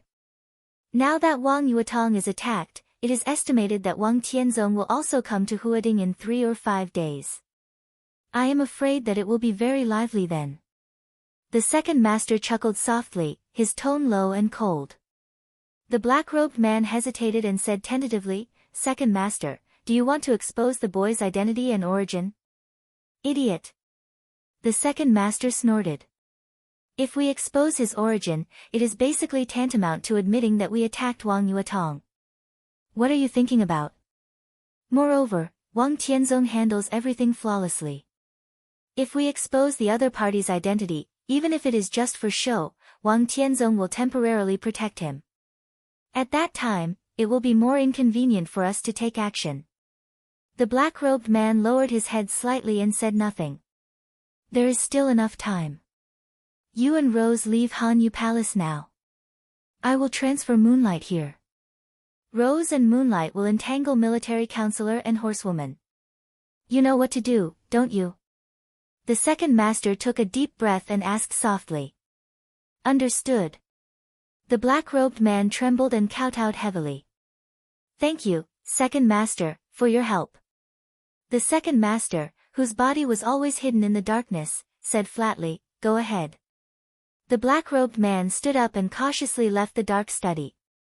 In the dark study, the second master sat in his seat and thought silently. Gu Qianchuan. Wang Tianzong. And a descendant of the Li family who was highly valued by the Samsara Palace. The Li family, Kunlun City, and the Wang family had complicated grievances. If this key figure was killed, what should the 4 or even more forces do? The second master chuckled, lit a cigarette, and said softly, the more chaotic, the better. The cigarette but flickered. In the faint light, there was an elegant and cold middle-aged face. He leaned against the leather sofa behind him and muttered to himself, the dark world without the Li family is really lonely. Chapter 50. According to Li Tianlan's original guess, after leaving the Sky Academy, Li Beidian and Ning Qianqing would either enjoy themselves in some high-class clubhouse similar to the garden party, or have fun in another similar venue. Both of them undoubtedly had the capital, be it in status or financial resources, especially Li Beidian. As one of the 4 great sword masters of Mount Shu, although he was young, his seniority was not low at all. With such a status, he could do whatever he wanted on most occasions. There was no special treatment in the Sky Academy. But outside the Sky Academy, Li Beidian could get whatever he wanted. He could travel in a luxury car and live a luxurious life. He had said before the vacation that in Huading, as long as he, the great sword master Li, waved his hand, there was no girl he couldn't get. Li Tianlan believed this, and it was precisely because of this that he felt that after leaving the Sky Academy, the days of the two would be quite colorful. But the reality was completely different from Li Tianlan's imagination. When he called Ning Qiancheng, he was actually playing billiards with Li Beidian. The venue was not some high-class clubhouse, but Huading University. For Li Tianlan, who had never attended a formal school, Huading University was definitely a very novel place. It was also a place that made him envious. So, after hanging up the phone, he hailed a cab and rushed to Huading University. He was in high spirits. The inside of Huading University was full of people. Compared to the desolate Sky Academy, the inside of Huading University was like a bustling city. Students and teachers of Huading University were everywhere, laughing and talking in groups. It was a scene of prosperity. In April, the temperature in Huading was far from hot. In fact, it could be said to be pleasant. However, standing at the gate of Huading University, Li Tianlan's eyes were filled with black silk skirts and short skirts. Putting aside the beauty of the girls, the beautiful legs clad in black silk were a sight to behold. He even began to imagine how dreamy it would be for Qin Weibai to wear black silk on the bed. As soon as this thought came to him, he could no longer control it. For a moment, Li Tianlan even had the urge to turn around and go back to try it out. Given Qin Weibai's obedient personality, he believed that she would not refuse him. At the gate of Huading University, Li Tianlan, who was wearing a camouflage uniform, smirked and subconsciously wiped the corner of his mouth. "What are you thinking? You're drooling. What, are you attracted to the girls of Huading University? How about I bring you along to harvest some? As I said before, in Huading, as long as you wave your hand, there is no girl that you can't get." A palm suddenly patted on Li Tianlan's shoulder. Li Beidian laughed in a low voice, which was indescribably wretched. Li Tianlan suddenly came to his senses and casually said with a smile, "I was thinking that you guys came too late. It's been 10 minutes since the agreed time. You're drooling over this?" Li Beidian and Ning Qiancheng came to Li Tianlan with strange looks in their eyes. "I didn't drool, but I did swallow." Ning Qiancheng added another blow without batting an eyelid. Cough. Li Tianlan coughed and stiffly changed the topic. "Why are you here? Experience college life?" At the mention of this, Li Beidian suddenly became excited. His eyebrows danced and the expression on his skinny, skeleton-like face was so wonderful that he even forgot about Li Tianlan swallowing. He chuckled and said, "Brother Tough has a cousin who goes to school here. He's an honest guy. He said he wanted to introduce me to a pink girl. It's said that she's the campus belle of Huading University. He's waiting for me to harvest her. Let me tell you, Tianlan, although Huading University is not ranked at the top in Zhengzhou State, in terms of the quality of girls, it is definitely one of the top universities. Have you heard that the beauties of Huading University are talented and poetic? Not to mention the quality of the campus belle of Huading University." Li Tianlan shook his head subconsciously. He had never heard that the beauties of Huading University were talented and poetic, nor did he feel it. From the border to Huading and the Sky Academy, Li Tianlan really felt like he was in a cluster of flowers. Qin Weibai, Wang Yuetong, Qin Ku, Flaming Fire, Yu Qingyan, the enchantress of the Wang family of Beihai, and even Lu Dongyu were all beauties with their own characteristics. They dazzled him. Now, standing at the gate of Huading University and watching beautiful or ordinary women walk past him, Li Tianlan had an illusion that he had finally come from the immortal world to the mortal world. The feeling of being surrounded by beautiful women was not bad, but it was not as vivid as this kind of scene in front of him. Li Tianlan took out a cigarette and handed it to Li Beidian and Ning Qiancheng. He smiled and said, "Let's go and see the beautiful girl waiting for you to harvest. It's almost time. Let's go, I'll take you there." Li Beidian laughed and took a drag. He looked at the cigarette in his hand and said, "Eh? This cigarette is good. I've seen my senior brother smoke it. It's a specialty of the Wang family of Beihai. Yuetong gave it to you, right? No. Li Tianlan's smile froze slightly. He shook his head and said in a flat tone. This guy is always carefree. He doesn't know how to read people's expressions. Just ignore him. Ning Qianqing walked beside Li Tianlan and asked softly, we met with Yuetong yesterday. She was in a bad mood. Are you all right? I'm fine. Li Tianlan was silent for a while and said softly, we're even now. We don't owe each other anything. We don't owe each other anything. Li Beidian also turned around and frowned. What does that mean? In his and Ning Qianqing's private speculation, Li Tianlan, who had the wind and thunder veins, should be one of the people the Wang family of Beihai was trying to win over. Perhaps Li Tianlan, whose realm was low now, was not important enough for the Wang family of Beihai to use their little princess to win him over. But if Wang Yuetong was interested, it would be a different story. If Wang Yuetong was really with Li Tianlan, who had the wind and thunder veins and could enter the invincible realm as long as she grew up, no one could say that she was wronged. But now Li Tianlan said that they didn't owe each other anything. What happened when they were alone yesterday? Nothing. Li Tianlan said slowly, I've paid back what I owed her. It's better to owe less to the Wang family of Beihai. It's best that we don't have much to do in the future. Ning Qianqing and Li Beidian looked at each other. No wonder Wang Yuetong looked a little strange yesterday. It seemed that the two had a falling out. It was totally inexplicable. Are you serious? Li Beidian looked at Li Tianlan and asked, Wang Yuetong will be with us later. How will you face her then? Have you thought about it? Li Tianlan didn't say anything and walked forward silently. In fact, if you think about it carefully, it's not necessarily a bad thing to be with Wang Yuetong. The Wang family of Beihai is a big tree. It has stood in Zhongzhou state for hundreds of years and has never fallen out of the ranks of the top wealthy families.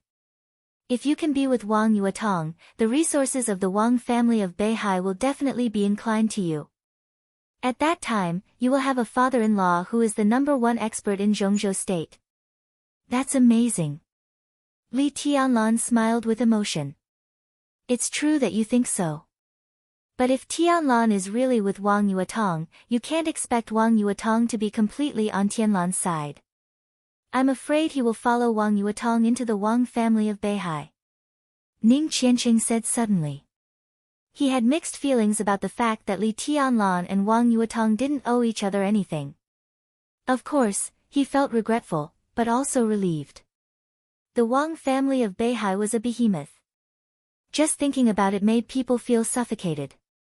A genius like Li Tianlan was indeed worthy of being roped in by them. But it wouldn't take much effort for such a wealthy family to swallow a genius whole. At least for now, it was not a bad thing for Li Tianlan to keep a distance from the Wang family of Beihai. They both have the wind and thunder veins. Li Beidian suddenly said after a moment of silence. Li Tianlan frowned slightly but didn't say anything. The three of them fell silent at the same time. If they continued to talk about Li Beidian, it would be a little heart-wrenching. Wang Tianzong of the Wang family of Beihai is the #1 expert in Zhongzhou state. What about Dongqing Huangtu? How does he compare to Wang Tianzong? Li Tianlan took a drag on his cigarette and asked all of a sudden. Who? Ning Qianqing and Li Beidian asked at the same time. Dongqing Huangtu. Li Tianlan's tone was slightly heavier. When he said the name, there was a subtle feeling in his heart. It was the first time he heard the name from Qin Weibai's ears yesterday. But from Qin Weibai's tone, Li Tianlan felt more than just her terrifying combat strength that could be said to be invincible in the world. At that time, he could hear the pain and desolation in Qin Weibai's tone. That kind of emotion could not be concealed at all. Li Tianlan wouldn't be jealous of a dead person. Moreover, it was on the sofa last night that he took away Qin Weibai's most precious thing. But he didn't mind knowing more about the dead heavenly son. Therefore, When he mentioned the name Dongqing Huangtu, Li Tianlan deliberately looked at Ning Qianqing's expression. Dongqing Wudi, the commander of the Border Praetorian Corps, was the current patriarch of the Dongqing clan, and Ning Qianqing was his confidant. Therefore, he should know more about the Dongqing clan, which occupied the Zhongyuan province, than anyone else. Dongqing Huangtu. Ning Qianqing murmured and looked at Li Beidian. Then he asked with a blank face, "Who is Dongqing Huangtu?" "I've never heard of him." Li Beidian said straightforwardly, "Is there such a person in the Dongqing clan? You don't know Dongqing Huangtu?" Li Tianlan looked surprised. "There's no such person in the Dongqing clan." "I'm sure of it." Ning Qianqing shook his head. His tone was calm, and he didn't seem to be lying at all. "I don't know much about the Dongqing clan." "But Tianlan, are you confused? Comparing Dongqing Huangtu to Wang Tianzong?" "Who is Wang Tianzong?" "The #1 expert in Zhongzhou State, known as the Sword Emperor of Zhongzhou State." The Dongqing clan is indeed an outstanding family, but in terms of combat strength, they don't have a single invincible realm expert. How can they compare with Wang Tianzong? Li Beidian looked at Li Tianlan strangely. "Where did you hear about this person? The name is quite domineering." Li Tianlan remained silent. He believed that Qin Weibai wouldn't lie to him, and there was no need for her to lie to him. But now, Ning Qianqing and Li Beidian both said that they had never heard of this person. That could only mean that everything about this person had been deliberately erased. Why was that? Now, even the treason of his father, Li Kuangtu, could be brought up by Gu Yunxia. Why was the matter of Dongqing Huangtu hidden so deeply? Even Ning Qianqing and Li Beidian, the core members of the younger generation, didn't know about it. Moreover, Dongqing Huangtu couldn't have been dead for too long.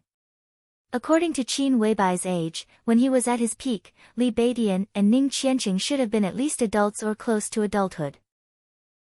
With their status, how could they not know anything about Dongqing Huangtu? "I heard someone mention it casually." "I don't know much about it," Li Tianlan said with a smile. He wanted to show them Dongqing Huangtu's battle record, but everything about this person seemed to have become a taboo in Zhongzhou State. In that case, it was better not to say it. The three of them came to a 4-story building in the inner part of Huaxia University. Li Beidian pointed at the sign in front of him and said with a smile, "This is it." Li Tianlan looked up and glanced at the sign. He nodded and said nothing. The cyan building in front of them looked a little old. The walls were even covered with vines.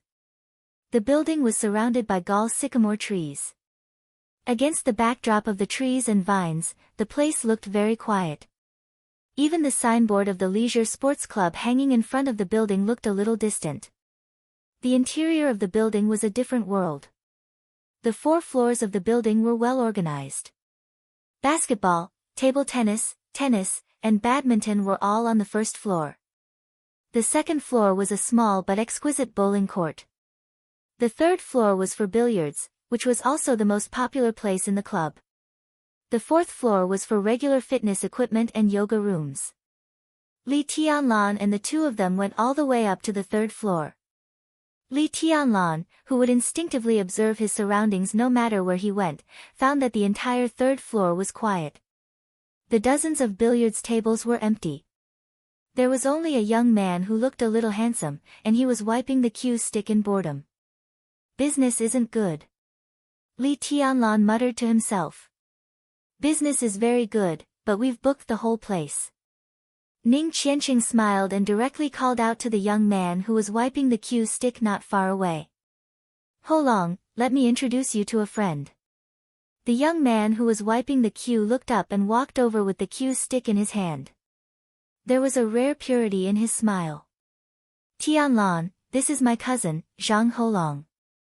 He's also the owner of this club." Ning Qianqing introduced him matter-of-factly. "Holong, this is my brother, Li Tianlan. We slept together in the Sky Academy." "Hello." Li Tianlan took the initiative to extend his hand and smiled. Good. Zhang Holong held Li Tianlan's hand tightly and smiled naturally. Brotherly, don't stand on ceremony. Just do whatever you want in Huaxia University. I can definitely cover for you. Brother Baidian said yesterday that he was coming to Huaxia University to get a bunch of female friends. I think he'll be here soon. There are many beautiful girls in Huaxia University. Brotherly, if there's one you like, just let me know and I'll be there at your beck and call. Little throat, don't pretend to be pretentious. You've learned bad things from your cousin. Call him over first. If I'm not satisfied, tonight's activities will be arranged by you. Li Baidian pulled Zhang Holong into his arms like he was a close friend and laughed. Little throat my ass. Zhang Holong, who was particularly unhappy with this nickname, muttered.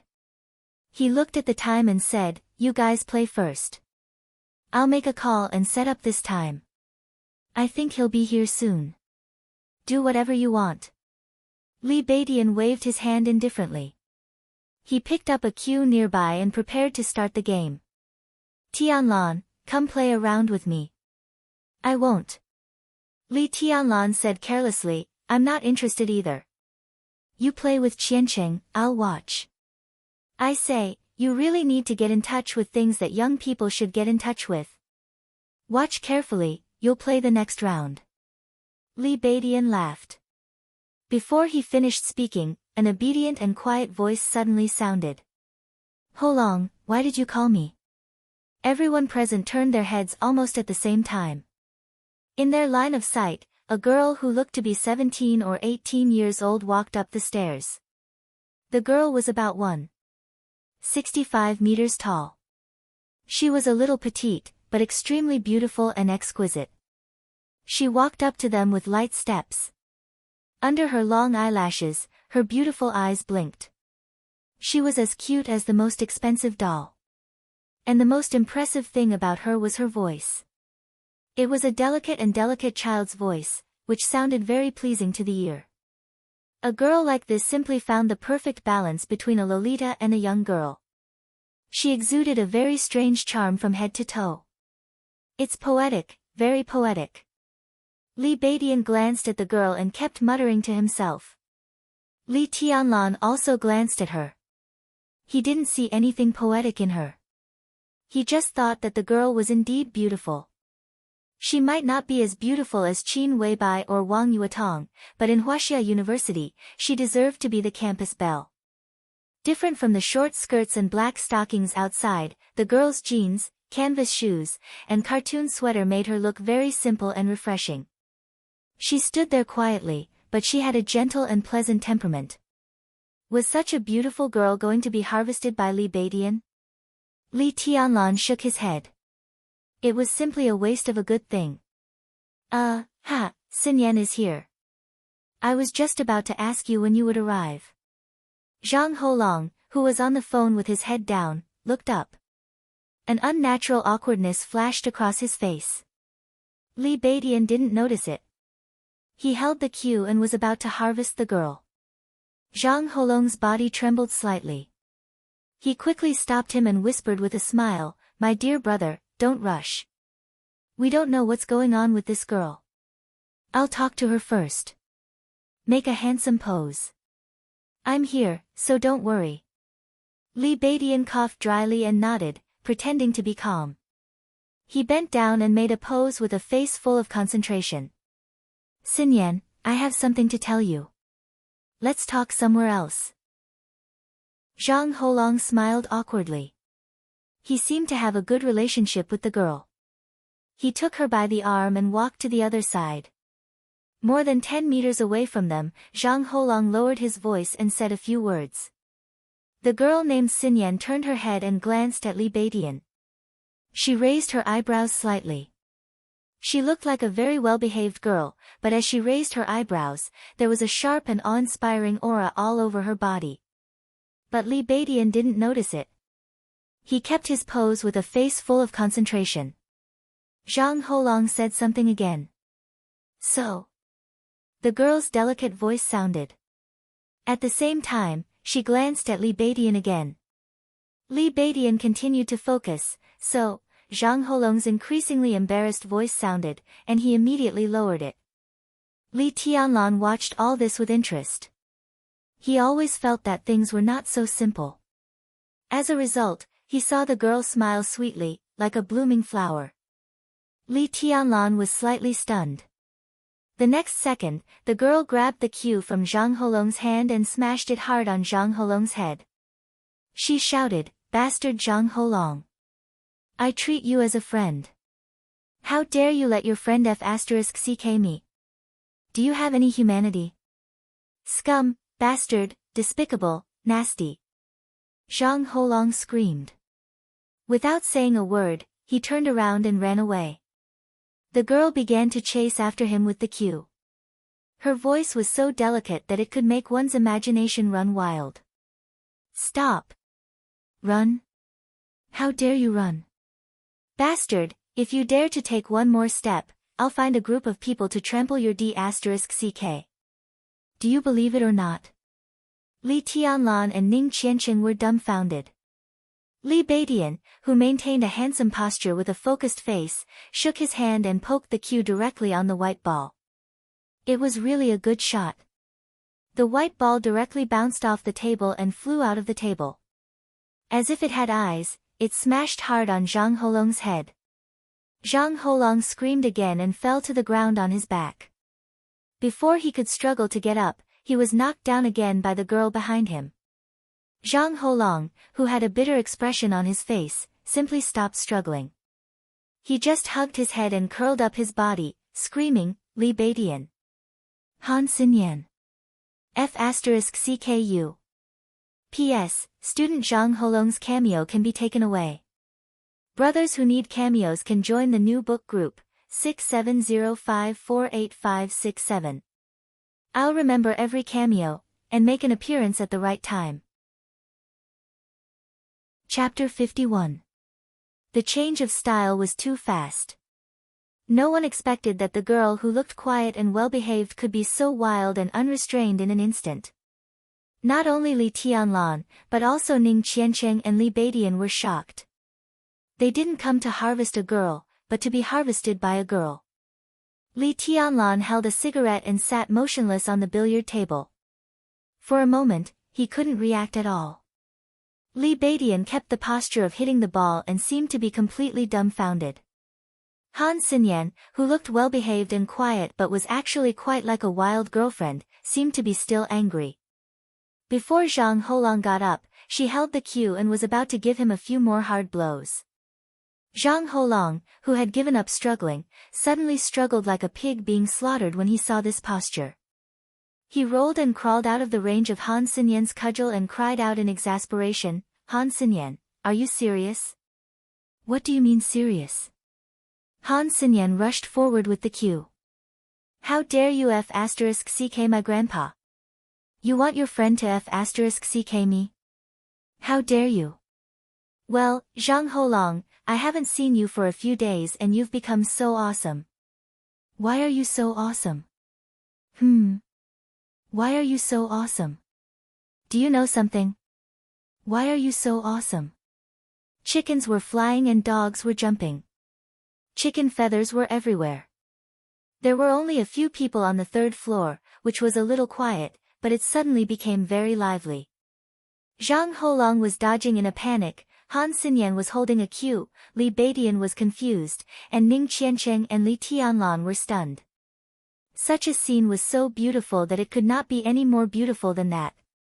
The chase lasted for nearly 10 minutes. Nearly half of the area on the third floor was in a mess. Billiard balls of various colors rolled everywhere. Han Xinyan, who was waving the cue randomly, finally ran out of strength and threw the cue to the ground. She was still angry and said bitterly, "Bastard." Zhang Holong, who had been beaten but never fought back, took out a bottle of water from the bar and threw it to Han Xinyan with a bitter smile. He said helplessly, "I'm doing this for both of us. Xinyan, don't be angry. Let me tell you, these three are all first-class men. They are steady and reliable. Their characters and talents are top-notch. Don't you like Mount Shu very much? Beidian is from Shu Mountain. What are you dissatisfied with? I like the swords of Shushan, not the people of Shushan. What do you mean, you bastard? Do you want your friend to f*ck me? Han Xinyan widened her watery eyes and said angrily, are you asking for a beating? This is for your own good. Zhang Holong felt a headache coming on. Look, Xinyan, as long as you find a boyfriend, my mom won't have to stare at you all the time and want you to be her daughter-in-law. Moreover, the person I found for you is absolutely reliable, absolutely reliable. Yo, you're pretty smart. How did you come up with such a good idea? I didn't realize it before. Do you have any good ideas? Tell me about it. As Han Xinyan spoke, she took out another cue and smiled sweetly. Look for him. At this critical moment, Zhang Holong really did not care about loyalty at all. He directly pointed at Li Beidian and said, this is my cousin's brother and also my elder brother, Li Beidian, the great void sword master of Mount Shu. He said he was here to get a girl. Ah, to get a girlfriend, and the best one. I had no choice but to find you. It just so happens that you also like Mount Shu. Li Beidian shivered all over. Before he could scold Zhang Holong for being immoral, Han Xinyan had rushed over with the cue in her hand. You want to get a girl, right? Great Void Sword Master, right? Come on, I'm right here. You can get a girl. Li Beidian's reaction was exactly the same as Zhang Holong's. He covered his head and fled like a rat, howling, that guy didn't say it was you. I was tricked. Damn, little throat dares to trick me. Wait and see, Li Tianlan subconsciously lit another cigarette. Looking at the farce in front of him, he said helplessly, Beidian knows her. I haven't seen her, but I should have heard of her. Ning Qianqing smiled and sat down beside Li Tianlan. He watched the scene in front of him with relish. He raised his chin and nodded at Han Xinyan, whispering, her father is Han Donglu. Who is Han Donglu? Li Tianlan looked curious. He knew Zhang Holong, but he had never heard of Han Donglu and Han Xinyan. Most of the information Qin Weibai showed him yesterday was about the people inside the Sky Academy. Very few people were involved in the outside world. Zhang Holong or the Zhang family was highlighted by Qin Weibai because of his relationship with Ning Qiancheng. The Zhang family of Huading. Nowadays, Huading was full of undercurrents and wealthy families, but the Zhang family was definitely one of the most powerful wealthy families in Huading and an important part of the Southeast Group. 5 years ago, the Southeast Group headed by the Wang family of Beihai suffered a major setback. Huading, which they had always regarded as their back garden, was lost and occupied by the Prince Group. The symbolic event was the early retirement of the Zhang family. The early retirement of the old man meant that the Southeast Group had directly lost the absolute initiative in Huading. Although the old man of the Zhang family had retired, his influence in Huading had not been eliminated. His descendants had also advanced further in their official careers because of the old man's retirement, and even had a huge room for improvement. Zhang Holong was the heir of the Zhang family in Huading. His father was a senior political official, and his mother was Ning Qiancheng's aunt, Ning Sini, the vice president of Huading University, the dean of the business school, and a famous economist in Zhongzhou State. When Li Tianlan heard about the Zhang family yesterday, he didn't feel anything. But he didn't expect to meet the heir of the Zhang family only one day later. While sighing about fate, he listened to the conversation between Zhang Holong and Han Xinyan. The Zhang family seemed to want to matchmake Han Xinyan and Zhang Holong, but neither of them seemed to feel anything. That was why today's farce happened. Han Xinyan. Han Donglu. Li Tianlan thought about it carefully and confirmed that the names of these two people were not on yesterday's information. But from Ning Qiancheng's tone and Han Xinyan's attitude, he knew that the Han family was probably not weaker than the Zhang family. Ning Qiancheng glanced at Li Tianlan and said in a strange tone, you should have heard of the Flourishing Age Fund, right? Han Donglu is the founder of the Flourishing Age Fund. I haven't heard of it. Tell me in detail. Li Tianlan took a drag and said with a smile. The real wealthy families in Huading were still far away from him, but it seemed good to have a taste of them in advance. I don't know much either. Ning Qianqing shook his head. Han Donglu can be said to be the biggest financial tycoon in Zhongzhou State. He has set off several international financial storms. The liquidity he controls is extremely terrifying. Conservatively speaking, Han Donglu can at least directly or indirectly influence the flow of trillions of funds. He is a real financial tycoon. The financial crisis of several countries in Southeast Asia a few years ago seemed to be led by the flourishing Age Fund. Not only in Huading, but also in the entire Zhongzhou state, Han Donglu has a strong influence. Indeed. Li Tianlan laughed softly. The cruelty of the currency war is even more painful than the real war. However, although Han Donglu is internationally notorious, he is a famous philanthropist in Zhongzhou state. He is kind and generous, and has close contacts with the important figures of the 6 groups in Zhongzhou state. But he doesn't take a clear side. He is considered a neutral wealthy family. Based on this alone, Han Donglu is unfathomable. Ning Qianqing's tone was filled with sincere admiration. It was not difficult to be neutral among the 6 groups in Zhongzhou state. It was also not difficult to be a wealthy family. But to be a neutral wealthy family was as difficult as ascending to heaven. The fact that Han Donglu could make it to this point without taking a clear side showed how terrifying the network of relationships under his financial empire was. Li Tianlan did not speak. He smoked thoughtfully. The unique sound of high-heeled shoes stepping on the steps rang from below and went up. Wang Yuedong's figure walked up to the 3rd floor and stopped at the stairway. The space on the 3rd floor was still lively. Han Xinyan seemed to have recovered her strength. She chased after Li Beidian with a cue. Zhang Holong also seemed to be involved and fled like a rat with Li Beidian. But Wang Yuetong turned a blind eye to everything in front of her.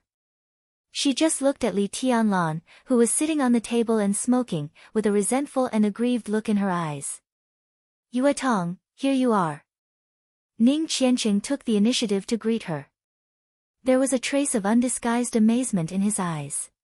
Today, the little princess of the Wang family of Beihai seemed to have put on light makeup. Her originally beautiful little face looked even more attractive. She wore high-heeled shoes, black tights that could show off her figure, a white shirt, and long hair loose. She looked simple and elegant. She stood in front of the stairs and did not move. She just looked at Li Tianlan in silence, her eyes deep. This scene was really a little delicate and touching. Li Tianlan sighed softly. Ning Qianqing might not feel anything about Wang Yuedong's outfit, but how could he not? This outfit was almost a copy of Qin Weibai's yesterday. Wang Yuetong might not have Qin Weibai's calmness and magnanimity in her coldness, but her slightly mature and simple dress also added a little bit of youthful charm to her whole person. She was naturally beautiful, but he could not figure out why Wang Yuetong deliberately competed with Qin Weibai. Thinking of Yu Donglai's words, he suddenly had a headache. Did I really overreach myself? He really did not mean to play hard to get. In this situation, Li Tianlan, a virgin who had just lost his virginity last night, really had no way to deal with it. I'll go and mediate.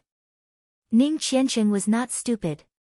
He naturally felt the subtle atmosphere between Li Tianlan and Wang Yuetong.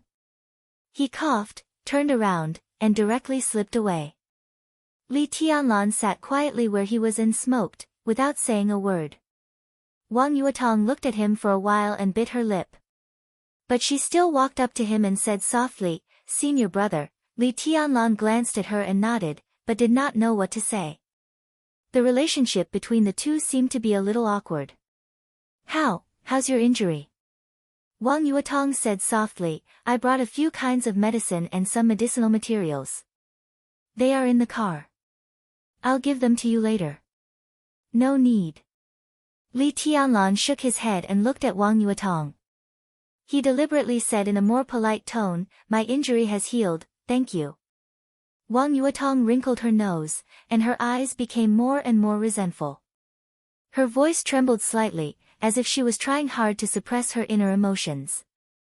She said in a trembling voice, I don't like you to say thank you. Thank you. Li Tianlan was silent for a long time, but still said softly. Wang Yuetong did not speak anymore. She just looked at Li Tianlan with stubborn eyes. Li Tianlan took a big drag on the cigarette, and then lit another one after he finished it. It was hard to describe his feelings in this kind of resentful and stubborn eyes. He really wanted to tell Wang Yuetong his identity. He really wanted to tell her that it was the best result, that they owed each other nothing. He really wanted to tell her that he could not join the Wang family of Beihai. He really wanted to. But he could only think about it. Li Tianlan admitted that he could not bear the possible consequences if he said it. The cigarette was about to burn out. Li Tianlan's calm face also became cold. He suddenly got up, avoided Wang Yuetong, and said flatly, "Sorry, I need to go to the bathroom." He nodded and directly turned around. Behind him, Wang Yuetong grabbed his arm. Her hand was delicate and slender, but she pulled Li Tianlan's arm very hard. Her voice with a sobbing tone sounded behind him. It was soft and weak, but every word hurt his heart. Chapter 52. In fact, Li Tianlan didn't understand at all. It didn't matter whether he was playing hard to get or not. As the little princess of the Wang family of Beihai, Wang Yuetong had never been treated like this in her 20 years of life. That was the most important thing. She really appreciated the man who seemed to be full of mysteries. The man who looked quiet but had the wind and thunder veins and the aura of a heavenly sun. The man who never seemed to be arrogant or rash and would stand in front of her when she was in danger and fight desperately. The man who seemed to do everything directly and indifferently, even if it was to cut off the relationship between them. Wang Yuetong didn't know what was going on.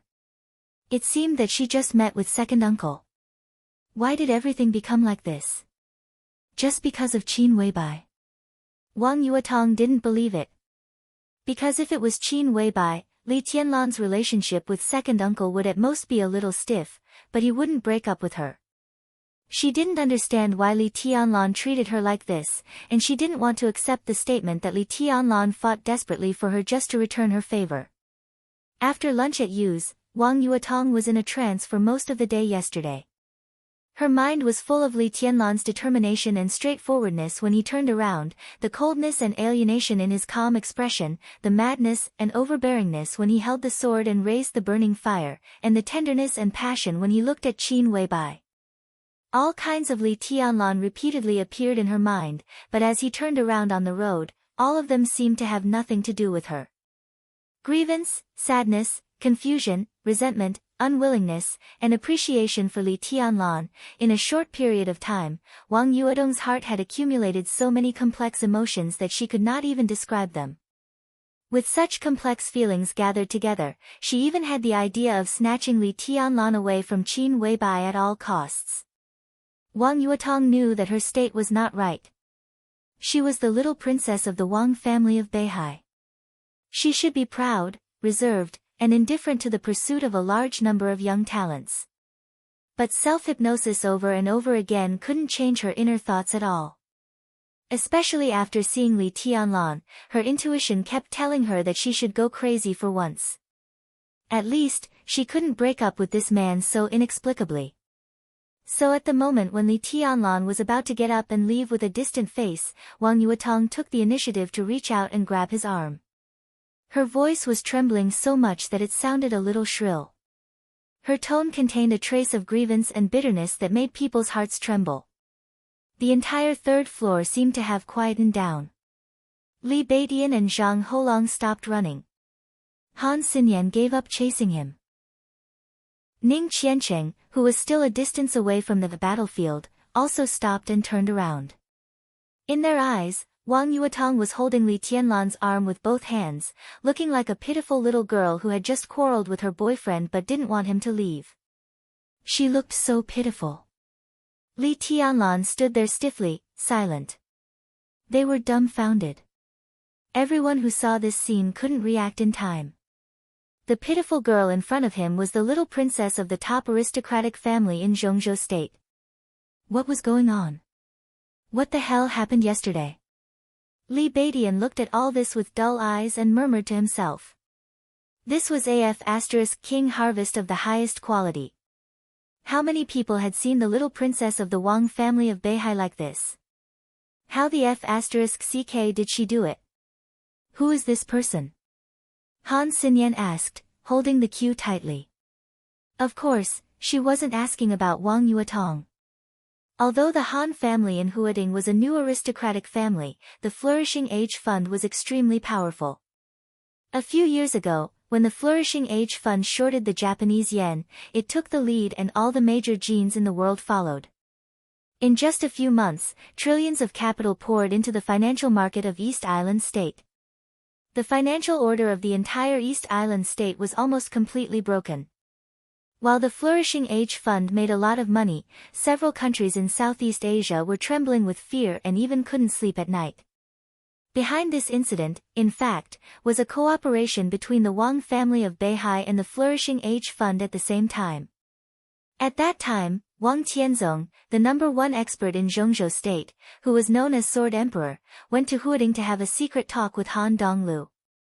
Han Xinyan, the only daughter of Han Donglu, was also there. Wang Yuetong and several other young talents of the Wang family of Beihai were also there. In just a few days, she might not be able to establish a deep personal relationship with Wang Yuetong, but it was not difficult to get familiar with her at all. Li Tianlan, my brother. Ning Qiancheng and Li Beidian said in unison. He's also my brother. Zhang Holong followed and said weakly. Even your reaction is half a beat slower than others. You're so stupid. Han Xinyan wrinkled her delicate little nose and snorted. Zhang Holong smiled bitterly and continued to watch the show. Even though his grandfather had retired, he was still an important figure in the Southeast group. Therefore, compared with Han Xinyan, his relationship with Wang Yuetong was obviously much deeper. The two could even be said to be real friends, the kind that was related to each other as cousins. In the past, Zhang Holong had seen Wang Yuetong's cold, arrogant and reserved appearance. Now that he saw the pitiful little princess of the Wang family of Beihai, he only felt that it was an eye-opener. He even wanted to go to the merchandise area to get 2 bags of melon seeds to eat while watching the show. But when he thought of the consequences of being discovered by Wang Yuetong, he thought about it and finally did not move. But in fact, Wang Yuetong did not look at him at all. At this moment, in the vast space on the 3rd floor, Wang Yuetong only had eyes for Li Tianlan. Before Li Tianlan's answer and explanation, she clenched her fists again and called out aggrievedly, "Senior brother." Li Tianlan did not move. Wang Yuetong bit her lip and let go of her hand. She walked quickly to Li Tianlan and said, "Look at me." Li Tianlan looked at her quietly. In his sight, there was indeed a flawless and delicate face. Her eyes were crystal clear, and Li Tianlan could still see his own shadow in her eyes. It was so clear, but it seemed so far away. Li Tianlan suddenly smiled and whispered, "I have a girlfriend." "You saw her yesterday, right?" "I'm not going to be your girlfriend." Wang Yuetong bit her lip and said, "Senior brother, can't we even be good friends? Why are you doing this to me? What did I do wrong? Not to be a girlfriend, but to be a good friend." This sentence was really an invincible position. Li Tianlan did not know Wang Yuetong's psychological state. At this moment, perhaps even Wang Yuetong herself did not know what she was thinking, let alone Li Tianlan who did not know Wang Yuetong's psychological state. They had not been together for a long time, but they had gone through life and death together. It was not an exaggeration to repay him for saving her life. When a woman fell in love with a man, even if it was not love at first sight, a moment of affection was enough to be unforgettable. Yesterday, in the sky full of fire and broken ice, Wang Yuetong did have an affection, but she was not sure what it meant. Good friends. When such a position came out of her mouth, she suddenly felt a lot more relaxed. Good friends. There were too many possibilities in such a position. She did not want to and did not intend to think about the future. Now she just wanted to know what was happening in front of her. "You're right." Li Tianlan said in a calm tone, "It's my fault. I'm sorry, I don't want to hear sorry." Wang Yuetong interrupted Li Tianlan in a domineering way. It seemed that she did not want Li Tianlan to go on, so she said quickly, "Senior brother, I've prepared some medicine and herbs for you in the car. I'll go get them now." While speaking, she trotted all the way downstairs. Her swaying figure, accompanied by the crisp sound of high-heeled shoes, was getting farther and farther away. When her figure completely disappeared, Li Tianlan breathed a long sigh of relief and turned to look at the people who were watching the show. Li Beidian and the others suddenly came to their senses. Han Xinyan's acting was clumsy. She picked up the cue and was about to continue the drama of chasing and killing to prove her innocence. Zhang Holong and Li Beidian also opened their mouths, as if they were going to continue screaming. Li Tianlan said calmly before they could scream, "I'll go downstairs." His figure also quickly went downstairs, chasing after Wang Yuetong. Li Beidian and the others looked at each other. After a little hesitation, Zhang Holong did not give up gossiping, so he tentatively said, "Shall we go down and have a look?" "Look your ass. Aren't you afraid that Wang Yuetong will kill you if she finds out? Haven't you seen enough just now? Come on, get 2 bags of melon seeds. Let's talk while eating and reminisce." Han Xinyan casually slapped Zhang Holong on the head and said. She looked so well behaved, but her every move was full of manliness.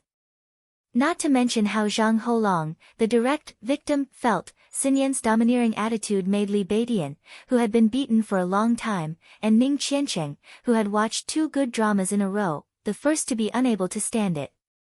"I'll go with you." The corner of Li Beidian's mouth twitched. He put his arm around Zhang Holong's neck, lowered his voice, and gnashed his teeth. "Little throat, is this the pink and well-behaved campus belle you introduced to me? F***CKU.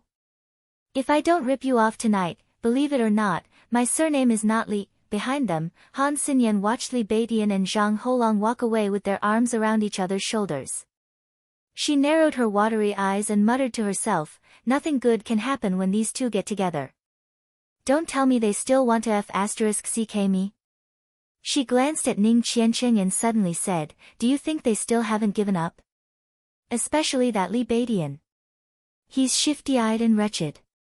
Ning Qiancheng's body trembled slightly. Without hesitation, he said, "No, you think too much." Wang Yuetong's car was parked at the entrance of the club. In order to stop Li Tianlan from talking, she hurried downstairs and went directly to the side of the car. From the car, she took out a large rectangular box with a thickness of more than 10 centimeters and a length of about half a meter. Wang Yuetong weighed the box and nodded with satisfaction. But before a smile appeared on the corner of her mouth, her expression suddenly froze. Li Tianlan, who had followed her downstairs, stood in front of her and looked at her quietly. There was no emotion in his eyes. Wang Yuetong's heart sank slightly. She lowered her head and took a few steps forward. She held the box and was about to give it to Li Tianlan. Li Tianlan did not take it. He just said softly, "My injury has healed. You can't not see it, can you?" Wang Yuetong just insisted on holding the box and handing it to Li Tianlan. It could be said that this was the first time in her life that she had given a gift to a man. She felt extremely embarrassed, and Li Tianlan's reaction made her feel even more aggrieved. She cupped the box in her hand toward Li Tianlan. Her fingers became a little pale because she used too much force. She lowered her head even more and whispered, "Can't we even be good friends? I just don't need it anymore." Li Tianlan shook his head and did not know what to say. "You do need it. There are many healing medicines and things that can temporarily improve your combat effectiveness. You can use them all. Bring them back to the Sky Academy and they can help you build up enough credits faster." Wang Yuetong looked up at Li Tianlan and said with the box in her arms, "This is the limit of what I can collect. But in 2 days, my father and my brother will also come to Huading. At that time, I will ask them for some more and give them to you, okay? Your father and your brother are coming to Huading?" Li Tianlan was a little surprised. One was the #1 expert in Zhongzhou State, the Sword Emperor of Zhongzhou State. The other was the young heavenly sun in everyone's eyes. Wang Tianzong. Wang Xingshao. At the thought of these two people, Li Tianlan had mixed feelings. My brother is about to break through the fire-flaming realm and enter the thunder-shocking realm. My father said that he would take him to the desert in Beijiang and then come to Huading. Wang Yuetong said honestly. She hesitated a little and whispered, and my father wants to see you.